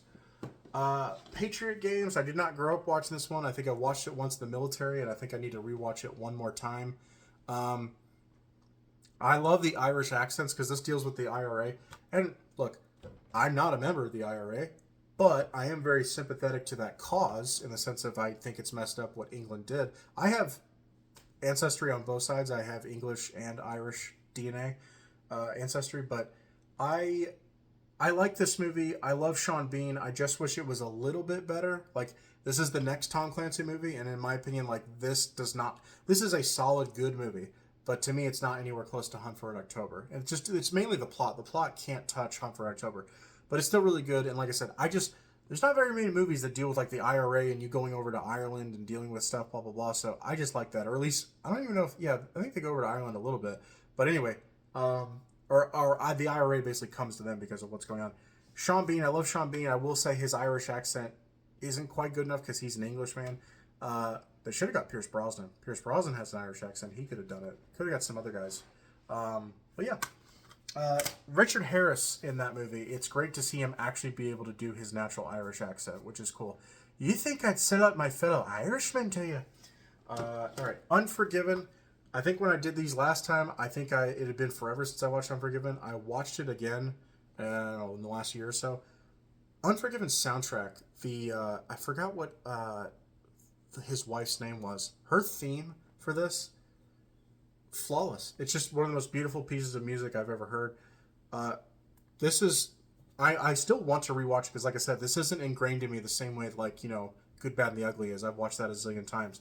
But, like, what I love is, like, Clint Eastwood, him acknowledging that he's like, I was a really bad guy. I did a lot of bad things. And I retired that to be married and to, like, try to leave that behind me. And then you mess with my buddy Morgan Freeman, and he's like, and this side of me's got to come back one last time. It's a great underrated movie, and I still want to watch it again. When I say underrated, I just feel like the younger generation, they've just, I don't know, just disregarded Westerns, and it's sad. Reservoir Dogs, I watched this again in the last year. I still think this is not one of Tarantino's best. It's got like a purity to it, which is like why I think it has an appeal. But the plot is not all that great, to be honest. It's cool, like, hey, a botched heist job of what happens in the aftermath. But I don't like that Tarantino gives away who the rat is, like, near the beginning of the movie. Like, you literally see Tim Roth. I think that's the actor's name. You see Tim Roth, like, the very beginning of the movie, clearly talking about that he's a cop. And it's like, the suspense is like you're trying to wait. You're trying to see how the other guys will find out if he's a cop or if they will find out. I just wish they would have left it a complete secret until the very end of, like, who actually is the rat. But yeah, it's a good movie. I like it. I don't love it, but anyway, yeah.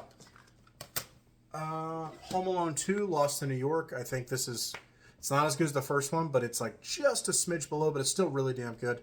Credit card, you got it. I love you. There's so many cool, memorable lines. This has a lot of nostalgia for me as well. My brother had one of the Talk Boys, so I remember, like, for the younger generation that doesn't know, a Talk Boy in this movie were these devices that you could record yourself saying something and then, like, play it back, and you could slow it down to make it sound like this, or you could speed it up to sound like this. It was really fun back in the day. That was our amusement. We didn't have, everyone didn't have an iPhone or an iPad or just watching YouTube all the time. So that was good. Aladdin's a classic. While I don't love it as much as Beauty and the Beast because it doesn't get me the feels as much, but Aladdin is still a great movie. Robin Williams as the genie is amazing. The music's amazing. The animation is amazing. They went a step above than Beauty and the Beast because it's a year later. Yeah, Jasmine's pretty damn hot. Jafar's a great villain as well. So yeah, A Few Good Men. I found this one in 2012. Like I said, I was about 20. And I wish I would have found it sooner. It's a great movie. There's some people that feel like this is like formulaic, where they say like it feels like it just feels like it's pure screenplay, or it feels like a play. It feels too, I don't know what they want to say, like too acted out or too staged. I love this movie. I love the acting is just like superb. So you all know the courtroom scene. The acting level in that scene is Jack Nicholson. He's a legend for a reason, and that's it. And Demi Moore does an underrated great job. And I know some people had a problem that Demi Moore and Tom Cruise don't have a romance. I think it's a good thing. Don't get me wrong.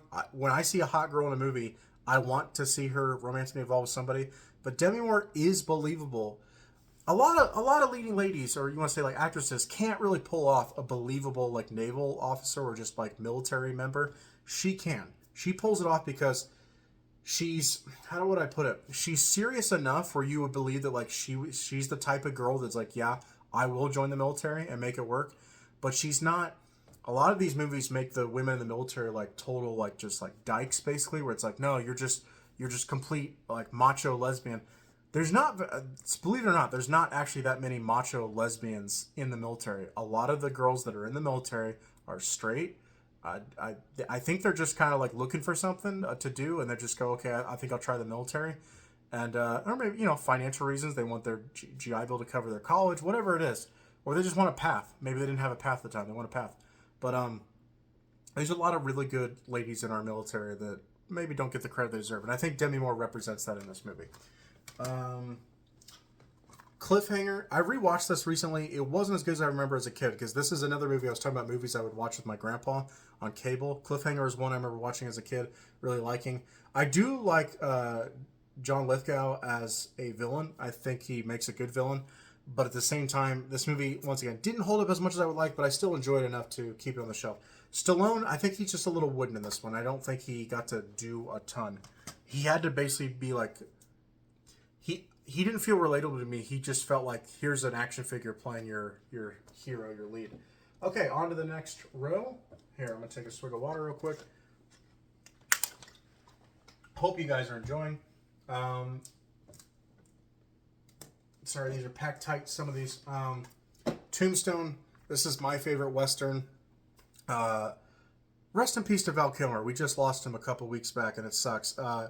He was amazing as Doc Holliday. I mean, this movie without Doc Holliday would be, hey, it's all right, but like, he is what makes it go above and beyond. Every scene that he's in is amazing. I believe the strain was more than he could bear. My favorite line from this whole movie is when he's sick. Doc Holliday's sick, and he's out and about, whatever. And one of the guys, a part of the crew, is like, Doc, what are you doing this for? He's like, you should be in bed. You're sick. And he's like, Wyatt Earp is my friend. He goes, well, shit, I got tons of friends. He's like, I don't. And I'm like, yeah, that's perfect, because, I've lost a lot of friends, honestly. Like, and some of it is maybe like you grow older. I lost a buddy to politics, and then we got back together, and now I feel like I don't see him very often. So I don't know where we stand. I hope we're still friends. But I lost a good buddy. I won't say his name because I don't want to make it like personal. But I lost a good buddy in the last couple months, and it really hurt me because he was one of my best friends. We talked all the time. We got into like one or two arguments like over the phone, and I thought we were cool because I thought we made amends, and then he just all of a sudden he just like blocked me on everything, and I was like, all right, man. And it sucks because it's like you want to be like, hey, it's all good. Me and him, we'd only been really close friends for the last 4 years, but we'd known each other from high school and middle school, and it just sucks. Like, I didn't want to lose him as a friend, but you can't control all that sometimes. But hopefully you just hope that in the future either they come back around, whatever, you just hope that things are made right. When I die, when I'm on my deathbed, everybody that at one point was like a really close friend of mine, as long as they didn't do anything to like horribly backstab me or just screw me over, I'd like to have them all, I would say back in my life, but like us to mend fences. I don't want that on my conscience when I'm like on my deathbed. The Firm. I didn't get this one until a couple years back. I watched it on Amazon Prime, and I was like, where was this movie at? I love this movie. I think it's really good. Gene Hackman's a great scoundrel in this movie. I love it because it's like, I love legal dramas, and there's no scene in a courtroom, if I remember correctly, in this movie. This is all about just the law firm. But Tom Cruise plays a really up-and-coming, like, just, what do you want to say, like, eager lawyer that is in way over his head with the firm that he signed on to. It's really good. I would give it maybe a 4 out of 5, maybe a 3.5, but, like, it's really solid. And if you haven't seen The Firm, go watch it. Jurassic Park, 5 out of 5, legendary. What should I say? Jeff Goldblum's amazing. Sam Neill's amazing as Dr. Grant. Everyone knows the famous lines, but I'll say them anyway. Our scientists have done something here that no one else has ever done before. Yeah, but your scientists were so preoccupied with whether or not they could, they didn't stop to think if they should. Great movie. Okay. The Fugitive. This is my favorite movie of all time. I just rewatched it. I had a girl over here, and she had never seen it. I was like, you got to watch The Fugitive. She was like talking about like, oh, I love medical movies and I love thrillers. I'm like, well, this is both. It's a very smart movie. Like, I watched this, I think, for the first time when I was maybe 13, 14. It was like '07. I remember I was on a Boy Scout camping trip. I had gotten back, and I think I had picked up The Fugitive at like a gas station on DVD, and I was so excited to watch it, and I loved it. I fell in love with it. I think I'd maybe seen it once on TV before, but like I'd kind of forgotten about it. I loved it. I saw Harrison Ford. I was like, yeah, I can't wait to watch this. The music's great in this. It's by James Newton Howard, I believe. That's great. Like the scenes where they show the Chicago landscape and they play that part of the soundtrack is great. Tommy Lee Jones deserved the Oscar that he won for this movie as Sam Gerard. He's great. I didn't kill my wife. I don't care.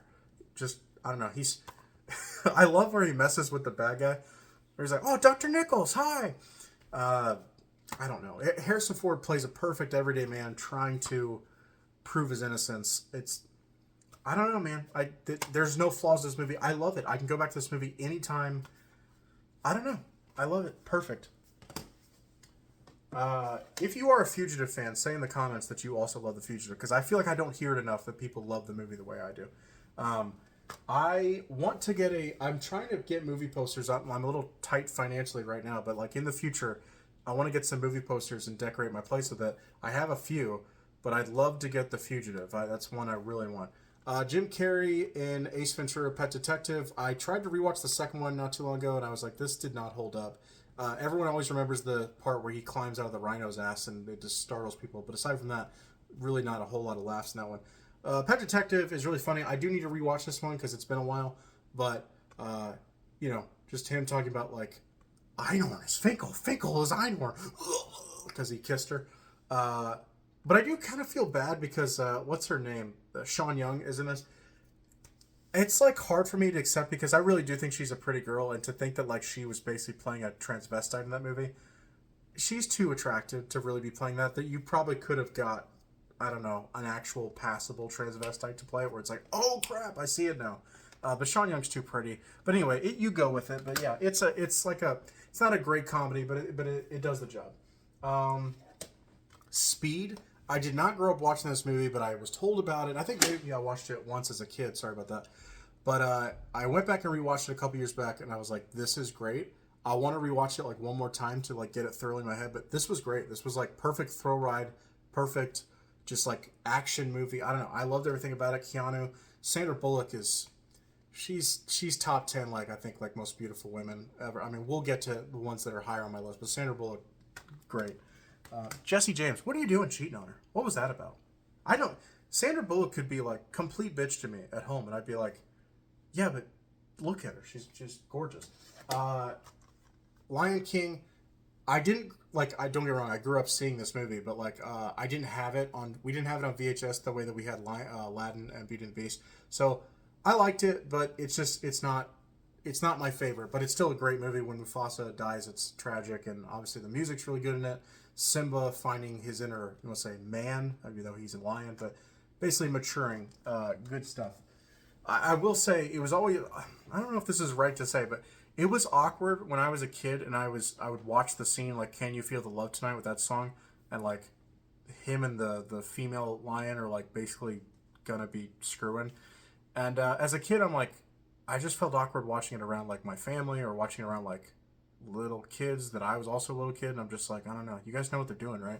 Anyway, Clear and Present Danger, the sequel to Patriot Games. I've only watched this once. I need to rewatch this. I believe this takes place like in South America with like a cartel. I believe. Yeah, Colombian drug cartels. Okay, I want to rewatch it. I love Harrison Ford, so I'll know by the next time I watch this if this stays in the collection or not. Pulp Fiction. Pulp Fiction's a classic. It is not my favorite Tarantino movie. In some ways, it's his best, but in other ways, I don't love the story as much as I love some other stories. Jules is an amazing character played by Sam Jackson, and he's great, and he's what truly like makes this a great movie. If he wasn't in here, I think this would just be okay. But my favorite line in this movie is when he sits the couple down at the very end and he's trying to talk them out of what they're doing, and he basically just says like, I have three options. Like I can try to blow your head off. I could, whatever. He's like, but I'm gonna try to help you. He's like, because I'm trying to be in a new stage of my life, and I'm gonna try to help you.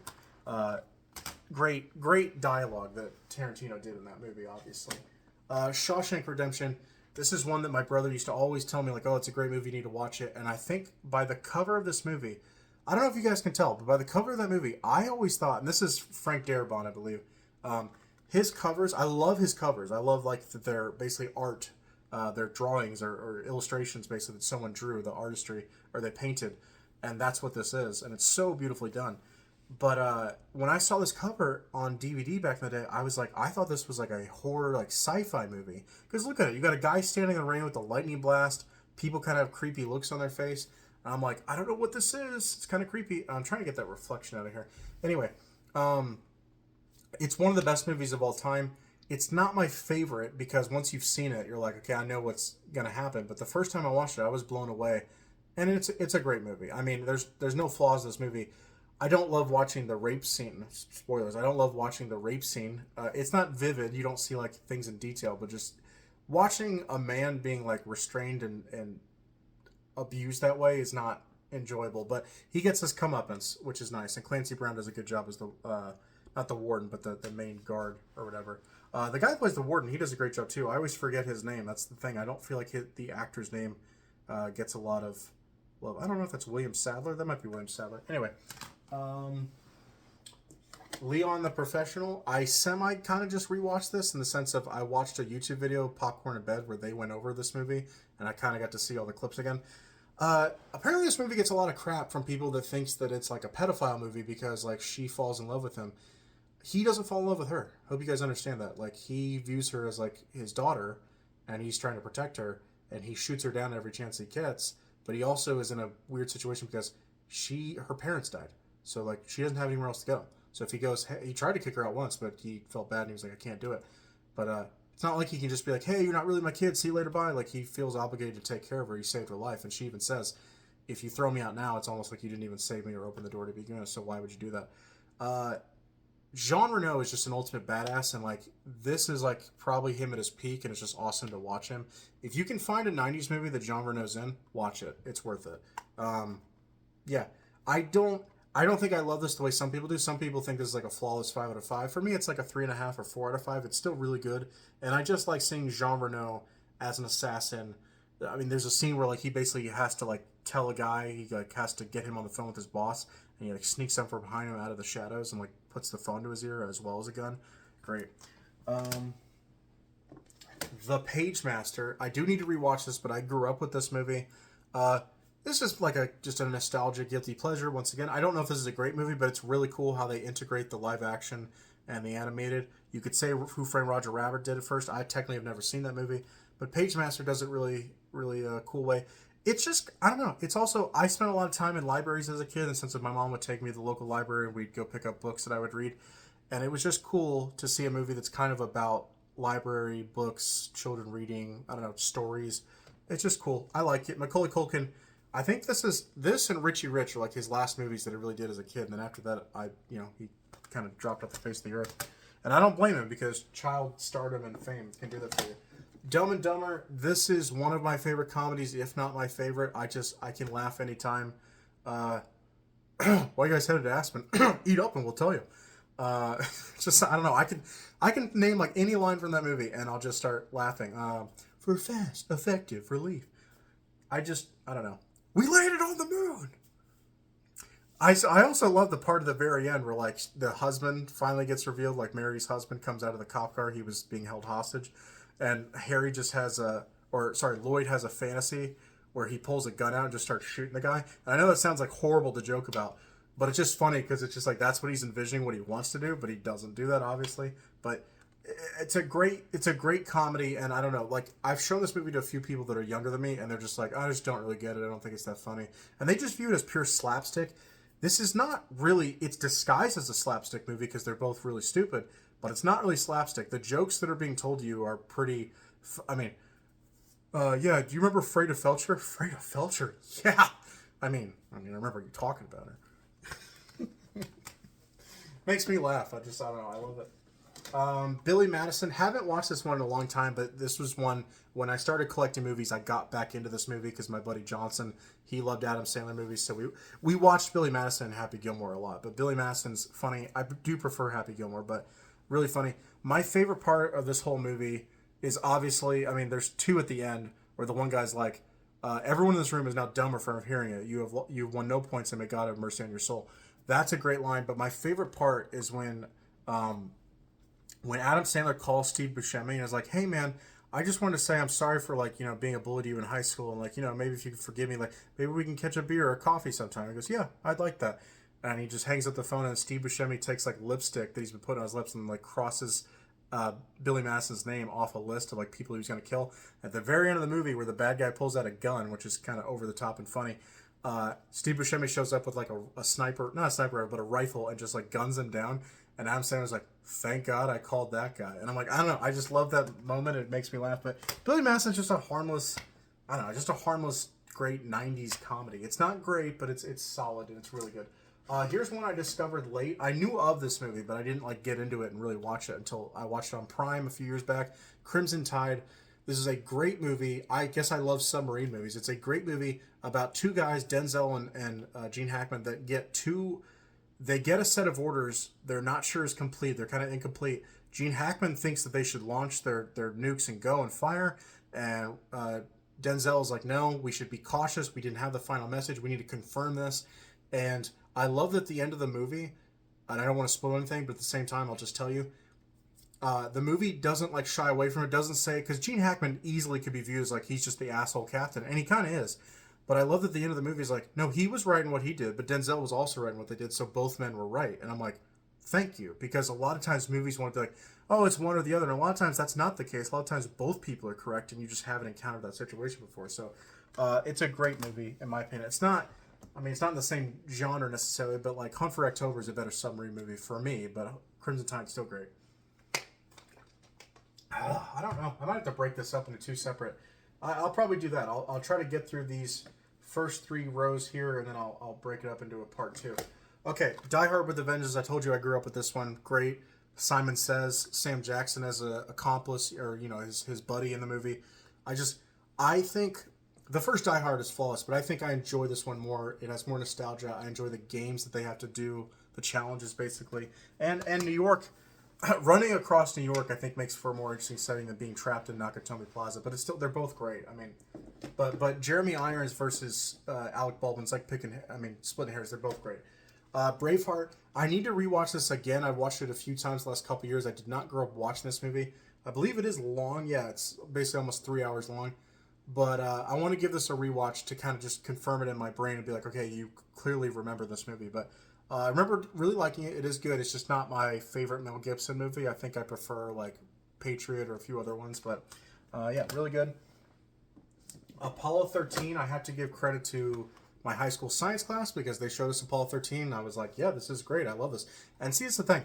A lot of kids at that time, probably still to this day, if you watch a good movie in school, a lot of them will be like, oh, that's a good movie. And a lot of people are like that with movies. Like, oh, that's a good movie. And then they just forget about it. For me, I was like, that's a good movie. And that's going in my collection. I have to get that. So that's what I did. Apollo 13 is really good. Ed Harris, I think, steals the show, in my opinion, in this movie. Kevin Bacon's good. I believe Kevin Bacon is the fill-in guy that fills in for, why can't I think of his name? The guy from Gary Sinise. Yeah, that guy. Gary Sinise can't make it, can't do the launch, so they get Kevin Bacon, I believe, to fill in. Bill Paxton's in this. Like I said, Ed Harris. Am I missing one? Is that the only guy? Was there only three or was there four? Why do I think there's four? I guess there was only the three. It's a great movie. Like, it's great, solid. It's not my favorite Tom Hanks movie, but it's great, and it's just, I don't know, perfect 90s. It was mid-90s. I think it was Ron Howard that did this. Yeah, great directing job. Because you really do feel the suspense of what those guys were feeling. Waterworld, I'm not going to lie to you. This probably, its days are numbered on my shelf. The reason I still have it is because I always say this is like a guilty pleasure for me, in the sense of I like the world that it created. Like, when are you ever going to see a movie that's like completely shot on water? Like, I don't know, Life of Pi. I'm not going to watch that. But I need to rewatch this. I'm pretty sure it's just kind of meh. But I did watch it a couple years back and I remember being like, yeah, it was all right. So I want to give it a rewatch. I did grow up and it was on TV a lot. I remember, I think it was like TNT was playing Waterworld a lot. The Usual Suspects, this movie is mainly here for the ending. I do want to rewatch this another time and just confirm it. I've seen it once in the last couple years, but I want to watch it one more time to be like, all right, everyone loves the ending. That's what you have it for. But you want a movie to be more than just the ending. 7. It seems like every couple months I'm watching this because if a girl comes over, they're like, I want to watch a thriller. I'm like, okay, you're going to get your wish. 7's a great movie. I don't know if I give it a 5 out of 5. It's great at what it does, but it's a little, I don't know, disturbing with some of the scenes. I mean, the guy that's been in bed for like a whole year and like he's been rotting, and they think he cut out his tongue. That's not a pleasant scene to watch. But don't get me wrong, 7 doesn't disturb me too much. If anything, the most disturbing thing is seeing the strap on that was going to be. I don't want to get into that because that's. If a kid's watching this, I don't want them to. But anyway, 7 is one of the few movies that they wanted to rate it NC-17, and I would have supported that because I think it's an NC-17 movie. Heat is one that I got in late. I didn't get into this movie until like, I don't know, the mid 2010s, and I'm ashamed to say that, but it's a great movie. Rest in peace to Val Kilmer once again. Al Pacino and Robert De Niro both respectively great at their parts. Love Robert De Niro's line of, you don't get any attachments that you can't walk away from in 30 seconds. If you smell the heat around the corner. GoldenEye. This is obviously the Bond movie that, aside from Moonraker, but this is really the Bond movie that started it all for me. I grew up with the GoldenEye game. I was 5 when we got our N64, I believe, and I had GoldenEye immediately. I loved it, and the movie.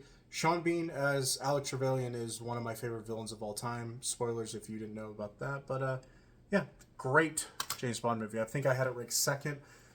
On any given day, it flip-flops from first to second. I don't know, but it's up there for me. Jumanji, I have not seen the newer Jumanji movies. I don't think I ever will, just because I feel like I have this one with Robin Williams. Why do I need the other ones? I don't like Kevin Hart. The Rock, he's okay in certain roles, but I don't think he's good as like a lighthearted like action comedy thing or whatever, like a kids movie. I don't think he's really fit for that. So yeah, Jumanji, great. I'm gonna own this forever. I do remember that it is, as a kid, it was slightly scary to be sucked into a video game, and then the big spiders that came out, that was kind of scary. But really solid movie. I don't know, just takes me back to my childhood. I like it. 12 Monkeys, I think I watched this the first time or tried to watch it and thought it was weird, and then I watched it a second time and I was like, this was actually really good. I want to watch it one more time to have it like fully, in my brain. But I liked it. I really liked the romance between Willis and Madeline Stowe. I really she was a very believable woman that like at first didn't believe him, that he was a guy from, I believe, I think he says the past or the future. He has like a bullet from like World War One or something. He's like, yeah, I'm from the past. And she's like, okay, I want to believe you, but she like couldn't. Or maybe he's from the future. I don't remember. He's got to be from the future, right? Yeah, I don't know. I don't remember.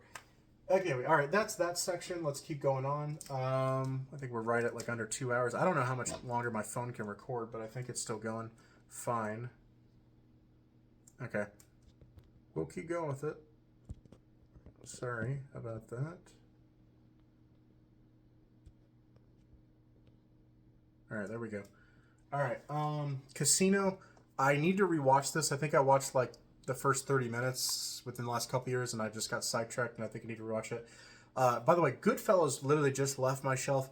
I rewatched it a couple months back with my buddy Jesse, and I was like, I don't get me wrong, I understand the craftsmanship and the story that's being told, but I was like, I think Ray Liotta does a great job of acting, but I'm like, I don't like his character. I know you're not made to, but I'm like, I remember loving Goodfellas the first time I watched it, and the second time I was like, I really don't enjoy going through this process of the destruction of this guy's life and his family life and all that. Casino, I know, has some similar things, but at the same time, I think I like Casino more. I want to rewatch this to know how much I really liked it. All right, next one we have Toy Story. I had this on VHS growing up as a kid. I love Toy Story. The fact that this is made that came out in 95. Rewatch this movie and be like just amazed that they were able to do that from a computer in 1995. Because as someone that used computers from like 1995, I remember in like class in like elementary school, they started getting us on computers and messing with floppy disks and stuff like that. Let me tell you, kids, I don't know how you make a movie that looks like Toy Story from a computer like that. Hunchback of Notre Dame. This is technically the 2-movie collection. I don't think I'm ever gonna watch The Hunchback of Notre Dame 2, right? Isn't that what the other movie that's in here? I don't know. Yeah, it says 2-film collection. I don't know. I watched the first one with this. Hunchback of Notre Dame 2. I don't know. But the first one, the music is really good. The imagery and the animation is so good. This is not one of my... It's not like my top 2 or 3 Disney movies, but I do think this one's really good and really underrated. And the bad guy... Frollo, I think is his name. Yeah, he's really good, really evil.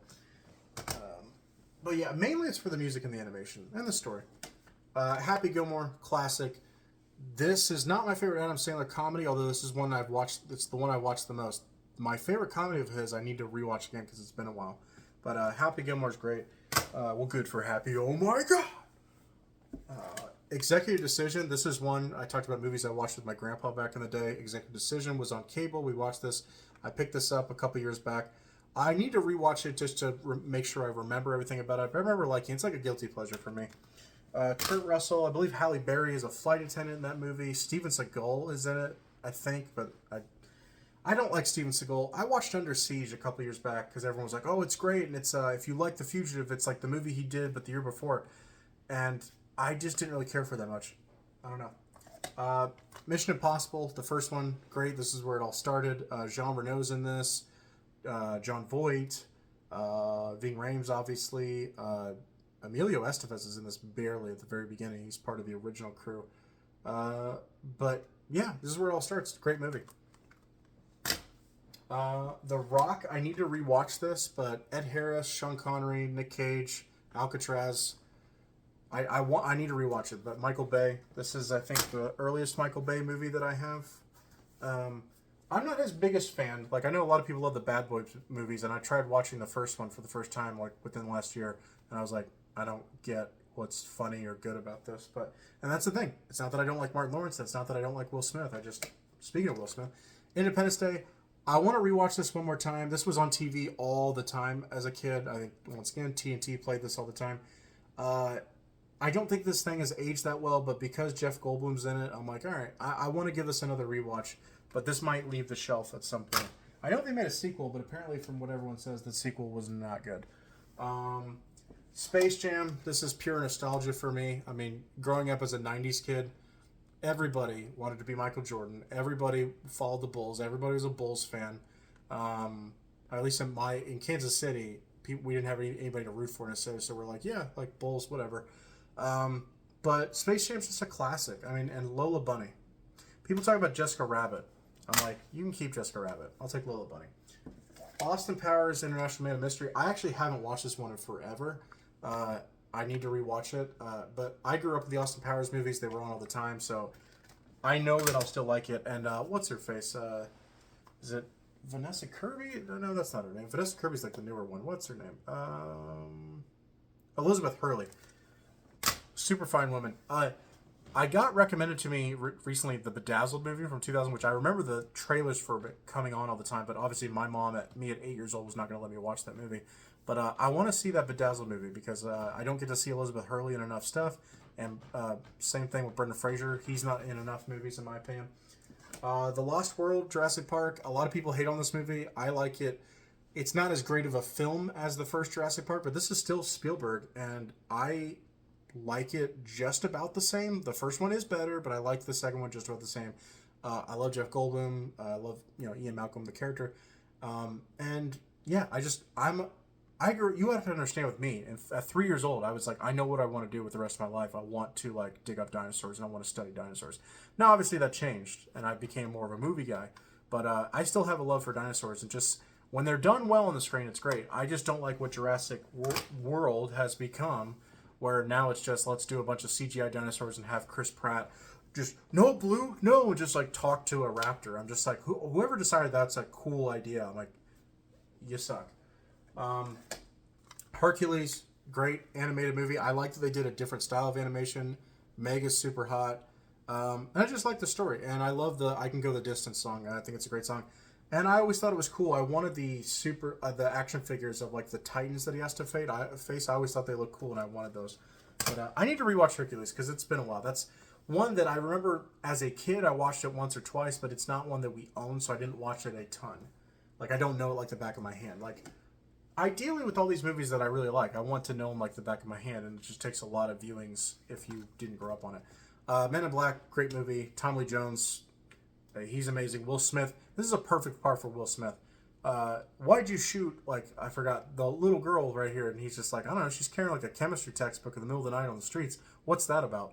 But yeah, Tom Lee Jones is great, where he says, he's like, well, I don't know, maybe people can handle it. He's like, people are smart. He's like, no, he's not a person smart. He's like, people are dumb, like stupid. He's like, no. If you're strong enough. Air Force One, this is one of my favorites. I would call this a guilty pleasure, but I actually just think this is just a really good movie and underrated. when I first got into DVD collecting, Air Force One was one of the first ones I picked up because this was on cable TV all the time back in the day. Once again, TNT, and I love the score of this movie.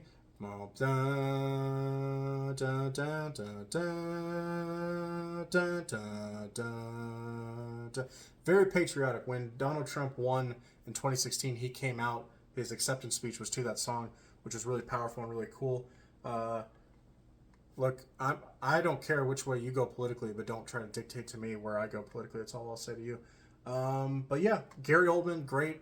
He's passable as a Russian bad guy. Very compelling because I'm a weird I'm fascinated with the Soviet Union of like how it was formed and the history of it and everything like that. So it's cool to me when Gary Oldman discusses like that he wants Mother Russia to be one great nation again. The Russian song that they use in that movie is actually not the national anthem. It's the former national anthem of the Soviet Union. It's the Internationale. It's cool when it's sung in the prison. I don't know. I just think it's really cool stuff. And like I said, all the movie taking place on a plane that's hijacked, really cool. I think really underrated. If you haven't seen Air Force One, go watch it. The Game, really cool thriller by David Fincher. So basically, here's the plot. Michael Douglas, he's a little bummed out dealing with stuff. I think he's dealing with grief. I think his dad died early when he was young. Sean Penn's his brother. They meet for like his birthday, and Sean Penn's like, "Hey, I know what could cheer you up." He's like, "Go visit this like building, this company, and they'll do things to like cheer you up." He's like, "Okay." He goes, and it's like, "Yeah, it's just a game." And anyway, the game is basically that their goal is to like scare the living shit out of him and think that like people are trying to kill him, and at some point they kind of are. But really good movie. I mean, I don't think it's like an all-time great, but I just think it's like really solid like thriller movie. LA Confidential, just watched this one with my buddy Jesse. He had never seen it. I will never understand how Kim Basinger won an Oscar for this movie because she literally just plays like, I don't know, an okay pretty girl. I mean, Kim Basinger's not an ugly one, but I don't think she's like all that attractive. And yeah, really you're here for Russell Crowe and Guy Pearce. They have a good on-screen, partnership. Danny DeVito kind of just annoys the shit out of me in this movie. I know he's good playing that like, yeah, that's the ticket. Yeah, just smile. He's just all about paparazzi and like he's just trying to get his paper out there and his stories. I hate those kind of people in life, and I kind of hate those characters in general. Kevin Spacey's fine, but he's kind of a corrupt cop, but kind of good. But anyway, yeah, so it's a solid, good movie. Starship Troopers, I know, kind of an underrated classic. I need to rewatch this though, but yeah, Starship Troopers. I remember this being on cable and watched this as a kid and liking it. It's good. I watched it a couple years back. It's been about 5 years, I think. Anastasia. I was just talking about this movie the other day. Really underrated movie. Apparently, Disney, since they bought Fox, now owns this. That's kind of a good thing because it gets more exposure. But at the same time, I hope Disney doesn't try to ruin this with a live action movie. I do think a live action movie can be done with the Anastasia story, and it could be really good. But if you don't do the music well, and you don't do the imagery well, and you don't have good performances, it probably will fall flat like all the other Disney live-action remakes. But Anastasia, really underrated. I think we rented this as a kid, and it was really good. Titanic, I mainly keep here for when the ladies come over. But a lot of guys act like this movie's unwatchable. It's a really cool movie about like seeing the Titanic. They basically recreate it. And it's kind of you getting to live vicariously through these characters. Like, what was life like on that Titanic voyage? What was it like? The love story, like, I don't know. It's okay.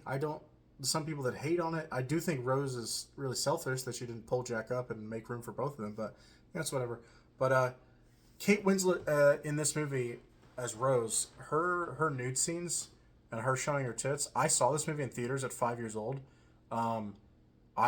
I mean, I don't want to talk about kids being aroused, but as a 5-year-old, I was like, I don't know what I want to do with myself, but I was like, she's very attractive, and I like her boobies, and I like her figure, and I wanted to do something about it, but I didn't know what to do. So anyway, it's kind of funny that my dad took us all to see this when I was 5, and I don't think we knew that was going to be in the movie. Maybe we did, maybe we didn't. But for those that didn't know, Titanic was the #1 overall movie of all time for us. It broke, I think, Star Wars for like box office records, but Titanic, I think Avatar broke Titanic, but up until that, Titanic was the #1.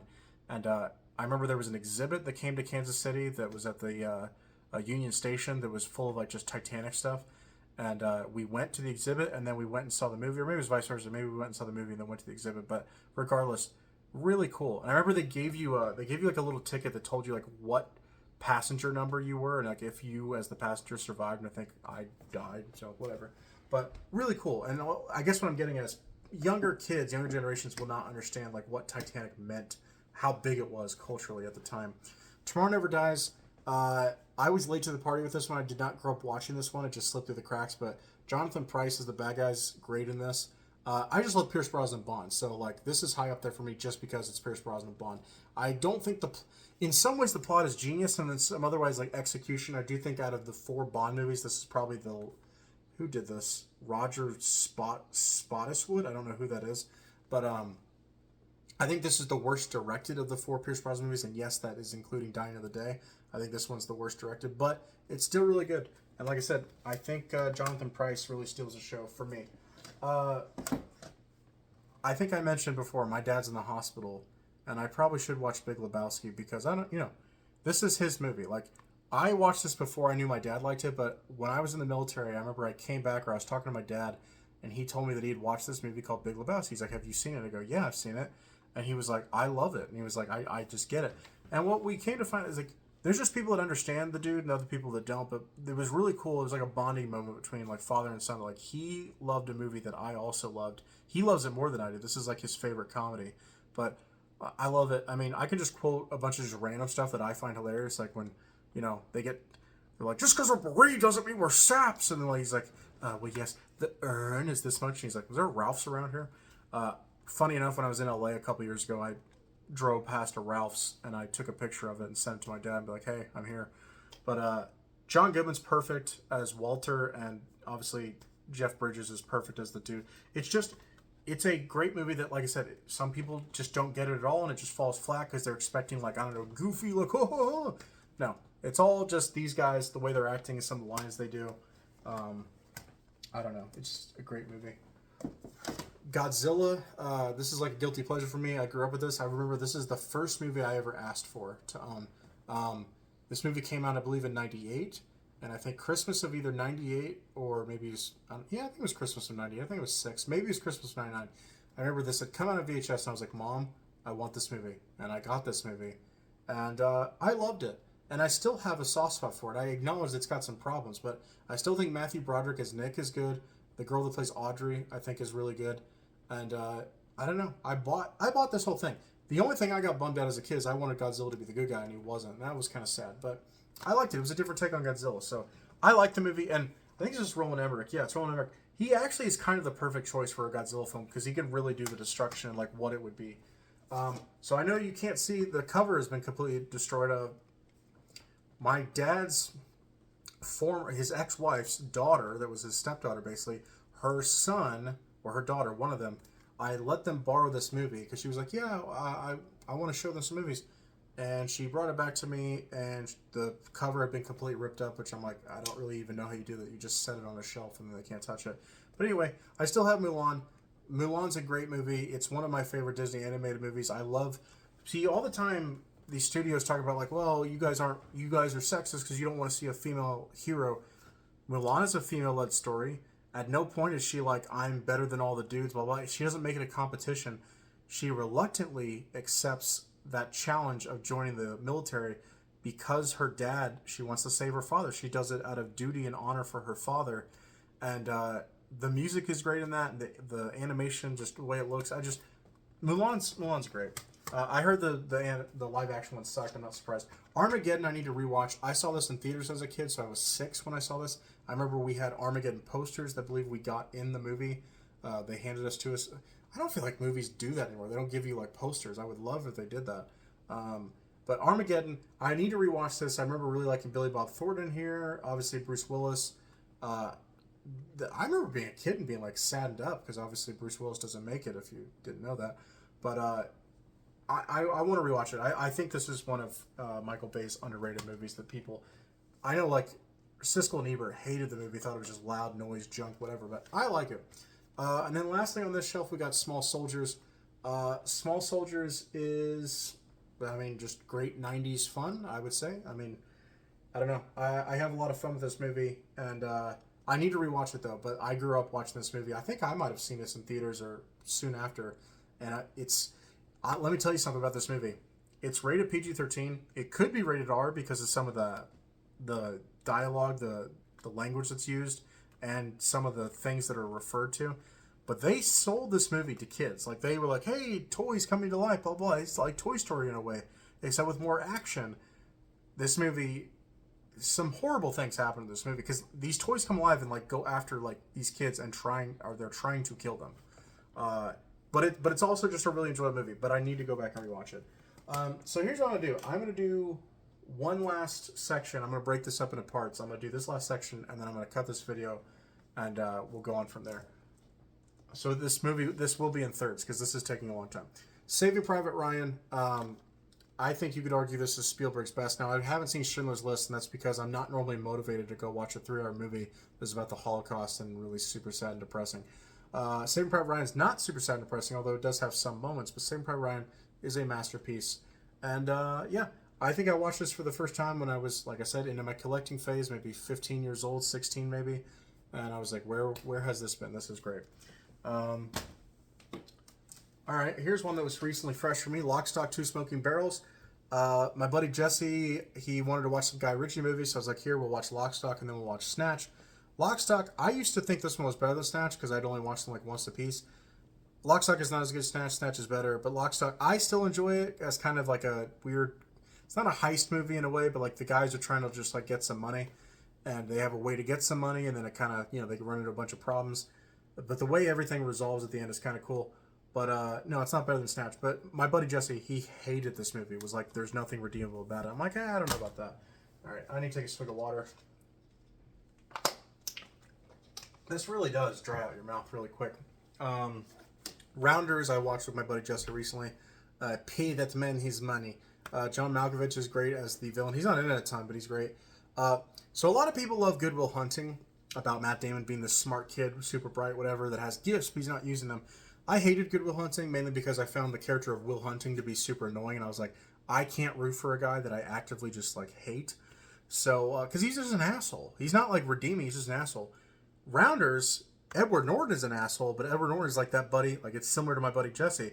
He's a guy that like, he drives you crazy as your friend. You're like, dude, why am I friends with you sometimes? But you're still friends with him, and you're still gonna like, support him and have his back. But Matt Damon is great in here. He's a poker aficionado that basically, like, he's gone... The very beginning of the movie, I believe he falls in some hard times. He goes in for a big bet and loses it. And he's like, you know what? He's like, I'm going to quit. His girlfriend at the time was like, hey, you should get out of... I don't want you gambling anymore. Understandably. But it's this whole battle of him going back and getting into that life. And actually kind of pays off for him, which is cool. So, that's that one. My favorite action comedy, these are like flawless movies for me. Rush Hour, I love the first two. Rush Hour 1's great. Rush Hour 3, I really didn't like. It's all the humor that I didn't like, which is like the goofy humor that like a 5-year-old's supposed to laugh at, but I like adult humor. So, where he's like, I don't care about him, I care about the girl. He's like, the girl don't care about you. Chris Tucker doesn't work in a lot of movies, but Rush Hour, he's perfect, and Jackie Chan's great as well. Ronin, this is one that I got into a couple years ago for the first time. Really solid. I did rewatch this recently. It's not a great movie, but it's solid. I like the girl in this, her Irish accent, I just love. Jonathan Pryce is in here trying to do an Irish accent. It's not as good. Sean Bean's in here briefly. That's the thing. Sean Bean's barely in the movie. He's the guy that like is trying to pose as being legit as like a mercenary or hitman, and then Robert De Niro calls him out on his crap. I like the movie, but I will say I'd rather see like Sean Bean as the lead instead of De Niro. De Niro just feels a little bit out of place, but still works. He just, like, I buy him in other movies a lot easier than I buy him in this movie. For some reason, I don't know. Enemy of the State, I just watched this actually in honor of Gene Hackman passing away. Rest in peace to Gene Hackman. Watched this with my buddy Jesse. Really good, really solid. It's not a great movie, but Will Smith just does some things in this movie that just drives you crazy. Like, he gets visited by, like, this... By the way, for anyone that doesn't know, like, basically the government, a section of the government that's part of the surveillance team, they get a senator killed who wouldn't pass a bill that they wanted to basically have access to monitor everyone. And anyway, those guys show up to Will Smith's door asking about, like, hey, have you seen this guy? We think he may have dropped off something to you important. Anyway, those guys leave, and then like the next night, his house gets completely vandalized, and he doesn't think that like, hey, maybe that has something to do with like this whole thing that I got brought up into. It's like, Will, how dumb are you? And then all his stuff gets bugged, and he doesn't think about that. I'm like, dude, do you even check your pockets? Do you check anything? Prince of Egypt. This is my favorite animated movie. This is a great movie. I don't remember who did they say directed it?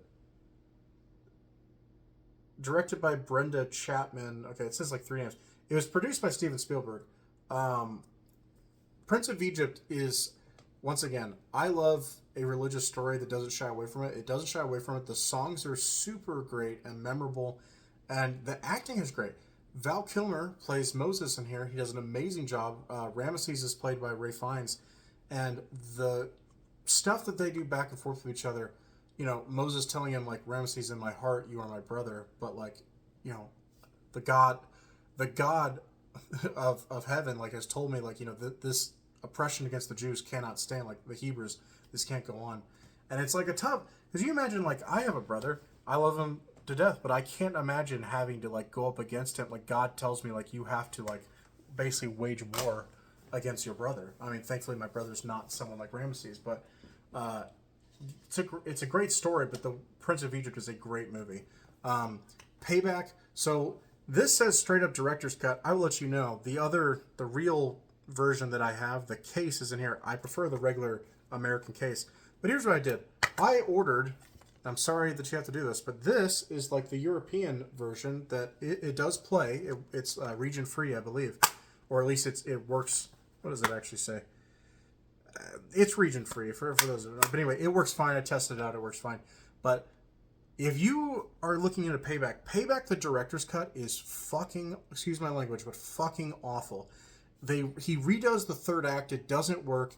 Everything, because my dad had me watch Payback mainly because the character that Mel Gibson plays, his last name is Porter, and that's what he goes by, and that's what I go by because that's my last name. That's what my dad goes by because that's his last name. So like when I walk around with certain buddies, they're like, "Oh, Porter, where's Porter at?" So anyway, that drew me to this. I watched it with my dad. I loved it as much as he does. Like, this is really good. And when I bought the Blu-ray for it, I watched it and I was like, I don't remember this movie ending like this. I was like, where's this other stuff? And I was like, oh, that's the director's cut. They messed with it. So thankfully, the other version that I ordered, like I said, this version, the case is like blue, you can tell. But anyway, watch the theatrical cut. The theatrical cut is better. That's a note to a lot of film aficionados or just maybe newcomers. The director's cut is not always the best. A lot of times it is, but a lot of times it's not. Okay, we'll move on. And by the way, that Mel Gibson character, that's probably my favorite Mel Gibson character is Porter in Payback. Office Space, I discovered this one late, not until my early 20s. This is really funny, really good stuff. I so relate to the main character of this movie and how he deals with work and how he feels about life. They're like, what do you do? And he's like, well, normally he's like, I just sit down and kind of mess around, you know, pretend to check emails for a while. He's like, and really I only get about 15 minutes of work done a day or 15 minutes of work done a week. And I'm like, now, I don't think I'm that unproductive, but, like, I really can relate to, like, when you're in a job that's just, like, soul-crushing, 100%. It's just like, it sucks. All right, The Matrix, great classic movie. Everyone knows The Matrix. Still holds up today, obviously. 99 still looks great. I don't really have a whole lot else to say about that. The Mummy, just rewatched this one, although I didn't really need to. I know The Mummy. I watched this in theaters as a kid, loved it. This is a perfect popcorn movie. That's why, for me, this is a 5 out of 5. When you think of, like, I want to go to the movies and I want to watch something that, like, you know, isn't going to, like, stress me out super bad, but has enough thrills and just a good time at the movies with, like, characters that I enjoy and take me somewhere on a journey, The Mummy is all those things. Brendan Fraser's good. Rachel Weisz is, like, in my top 2 or 3, like, hotties of all time. I love her. Daniel Craig's married to her, lucky bastard. That's what shows you. You literally need to be 007 to marry Rachel Weisz. But, Jonathan as the sidekick is great comedic relief, and yeah, it's thrilling enough. It's scary enough, but not really scary. But like, it's got some jump scares, got some stuff, but it's nothing like horrifying. And it's a great movie. Blue Streak, and by the way, just for Mummy, I want a Mummy 4. I know Brendan Fraser's lost some of his hair. Give him a cap, give him something. I don't care. I want to see Mummy 4. Get Rachel Weisz back. I want to see the crew all back. Blue Streak, one of my favorite action comedies, if you want to call it an action comedy, but one of my favorite comedies. It's really the only movie I like with Martin Lawrence. I haven't seen all of his, but I've been kind of underwhelmed. Like I said, Bad Boys didn't do it for me, but I love Blue Streak. I remember we got this on DVD. It had been on cable. I think I'd seen it before once again over at my grandpa's. And I finally saw it on DVD back in the day, probably like 2006, and I bought it, and I was like, I love this movie. I mean, I just do. I love it. All the comedy works for me. I'm a federale. A federale. I love when he's like he's messing with Dave Chappelle in the interrogation room, beating him up, and they're like, "So you know?" It's like, "Oh, he's FBI." Or it was like, "You don't get that kind of training at the academy." Just, I don't know, I love it. Okay, I was about to say Harry Potter. Austin Powers, or Spy Who Shagged Me. I haven't seen this one in forever. I need to rewatch it. But once again, I remember loving all the Austin Powers movies. For comedies, they're like Bs. They're never like As, but like a B comedy can still be good if like all of the rest of it works. Big Daddy. This is my favorite Adam Sandler comedy. I need to rewatch it because I haven't watched it since I was probably a teenager, but I remember loving it. I grew up watching this one as a kid. Write your name, or what's your name? He'll write it on the wall. Mind your business. Great lines. I wipe my own ass. Damn you, Scuba Steve. Deep Blue Sea. A shark ate me. I need to rewatch this. This was on cable as a kid. I grew up watching it. I need to rewatch it. Star Wars Episode 1. I saw this in theaters last year for its 25th anniversary. It's an awesome movie experience to just go back and like relive my childhood, because seeing this at 7 years old in the theater was magic. Because I had already been watching the Star Wars movies on VHS, and for like, hey, new Star Wars. For kids nowadays, you will never understand what it was like. Like I don't care what they pick, Minecraft, whatever, that like gets little kids hyped that are excited. There will never be anything, because it was not only just kids but adults. There will never be any kind of hype the way that Star Wars Episode 1 was hype. Like nothing will ever touch toys, commercials. You have to also understand that people ate and drank a lot more like junk and snack and like branded food from grocery stores that are not good for you, snacks, whatever. Those were everywhere. Fast food was a lot more prominent. Nowadays, people want to go healthier.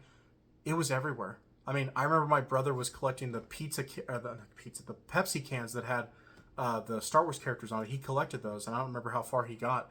But like Pizza Hut also, I believe, had like something that you could collect that had like all the characters on it. There just will never be anything like this again. And I don't care what anyone says. This is not a perfect movie, but I enjoy this. It's probably the one I enjoy the most out of the prequels. It's not better than Episode 3, but I think I enjoy this the most out of the prequels. The Iron Giant, I grew up watching this. I do need to rewatch it, but The Iron Giant's really good. I think I saw this in theaters as a kid. Really good movie. Really sad at the end, but I need to rewatch it. World Is Not Enough. I didn't rank this as my highest Bond film, but really in a way it kind of should be, because I think this might be my favorite James Bond film. But World's Not Enough. Pierce Brosnan's at his absolute best. Electra King. She's sexy, but she's also the villain. Great. I don't know. Great movie. I believe it was Q's last. The guy that plays Q, I forgot his name. Llewellyn, I think that's his name. He passed away like right after that movie. Toy Story 2, in my opinion, just as good as Toy Story 1. Great. I grew up with that on VHS. Boondock Saints. I need to rewatch this one. I think I got into this in high school, and I probably haven't watched it since. I need to rewatch it. I remember liking it, maybe not loving it. Here's a change from last time. Rules of Engagement. I was wanting this one to be out on Blu-ray because I watched it on Amazon Prime a couple years back, and I remember loving it. Or I don't want to say loving it, being like, wow, that was really good. It's a legal drama, but also military stuff. Tommy Lee Jones, Sam Jackson, great. And it was on DVD, but not on Blu-ray. Finally, they came out with a Blu-ray. This is pretty recent. They came out with this Blu-ray, I think, like maybe a couple months ago. And I'm very happy with it. I think I tested it out. Didn't watch the full movie, but I think I tested out a little bit of it. But if you have not seen Rules of Engagement, watch it. It's really good. Oh, sorry. All right, we're almost done with this one. Like I said, after this, I'm gonna cut this off and break this up into like 2 other videos. American Psycho. This is an interesting story. So I watched this on my deployment because a lot of guys on deployments, they'll bring their hard drives and just have something to watch. It was my first deployment, so I wasn't really sure what to expect, so I didn't bring a hard drive. But anyway, I watched American Psycho. When I first watched it, I was like, okay, it was really dark, but I liked it. So I think I bought it on Blu-ray, and then I got rid of it because I was like, no, it's too dark. I think that was a messed up movie. And then I thought about it without rewatching it. Be like, actually, I think I kind of understand. It's actually more meant as like a really dark comedy. While I don't love watching like people get stabbed or murdered or body chopped up, Patrick Bateman, what Christian Bale's doing in this movie is basically making it. I think this is based off a book, but he's making a mockery of like the type A Wall Street guys that are actually just psychos because of like everything they do in their life. And I want to rewatch this just to make sure that I like it. But it's really good. I mean, it's solid. Gladiator. This is a 5 out of 5. So here's what happened recently. I grew up watching this movie. I remember this came out May 5th, 2000, Cinco de Mayo. I remember me and my brother begged our mom to rent it for us, and she did rent it, I think, for maybe Hy-Vee or Blockbuster, and we loved it. And I think she was worried, like, oh, it's got, like, people dying. We're like, yeah, so? We watch Indiana Jones. Who cares? But Gladiator... So Gladiator 2 came out last November, and I went and saw it with my buddy Thomas. And, you know, I wanted to like it because I hadn't seen a good movie in a while as far as, like, theaters. And I didn't. And they killed the mom, which is, like, you know... Russell Crowe's love interest in the first one. They brought her back in this movie just to kill her off. Apparently they're retconning it where like Lucius is actually now Russell Crowe's son, which was not the case in the first one. I don't care what anyone says. He was not his son. Like Russell Crowe already had his family. Maximus had his family in Spain. So anyway, doesn't really make a lot of sense. But there's so many flaws with that movie, and Ridley Scott. I should have known because the year before I had seen Napoleon and I didn't like that movie because I thought that was horrible and this was also horrible. So it's just nice that, you know, you can go back to Gladiator. But anyway, me and my buddy Thomas watched that. We really didn't like it because we're like, this movie just did the same plot of the first movie, just worse in every way. Denzel doesn't even really try to act. He just plays himself in like Gladiator times, which makes no sense. But if all we did was we came back here and I was like, do you want to watch like a good Gladiator movie? Do we want to watch Gladiator 1? He's like, hell yeah. So we did that and it was a good time. The scene that always gets me in Gladiator is when after he's died and the woman says like he was a soldier of Rome, honor him. We used to believe that like Rome worth one good man's life. We believed it once, make us believe it again. And like the music kicks, it's great. Mission Impossible 2, this is like a guilty pleasure for me. I do like this movie. It's not all bad, but it has some moments that are corny and cheesy. I will never forget, we did a podcast a couple years ago, me, my buddy Jesse, and my buddy Brennan, and Jesse had a line in there that I'll never forget. He talks about this movie, and he was like, yeah, Tom Cruise was more powerful than God in that movie, and I'll always think of that whenever I think of the movie. It is funny. John Woo didn't get another crack at Mission Impossible for understandable reasons. And the last one on the shelf is Gone in 60 Seconds. I grew up with this one on VHS. I love this movie. It's like a guilty pleasure for me, but I still think it's good. I actually don't think it's guilty pleasure. I just think it's a good movie. The critics didn't like it, but I love it. As someone that has a brother, it was touching to see what Nicolas Cage is willing to do for his brother. And then, like, the cop at the end is like, I understand what brought you back here, Reno. He's like, a brother's love is a brother's love. And he's like, yep. And he lets him go. And I'm like, yep, that's a good ending. And I love cars and stealing cars. It's all great. And this is my favorite It's not my favorite Nick Cage movie, I don't think. Maybe it is. But it's not my favorite. It's my favorite Nick Cage role. Memphis Reigns is my favorite Nick Cage character. So anyway, that's it for part 1. This will be a 3-parter, most likely. So I'll see you on the next one.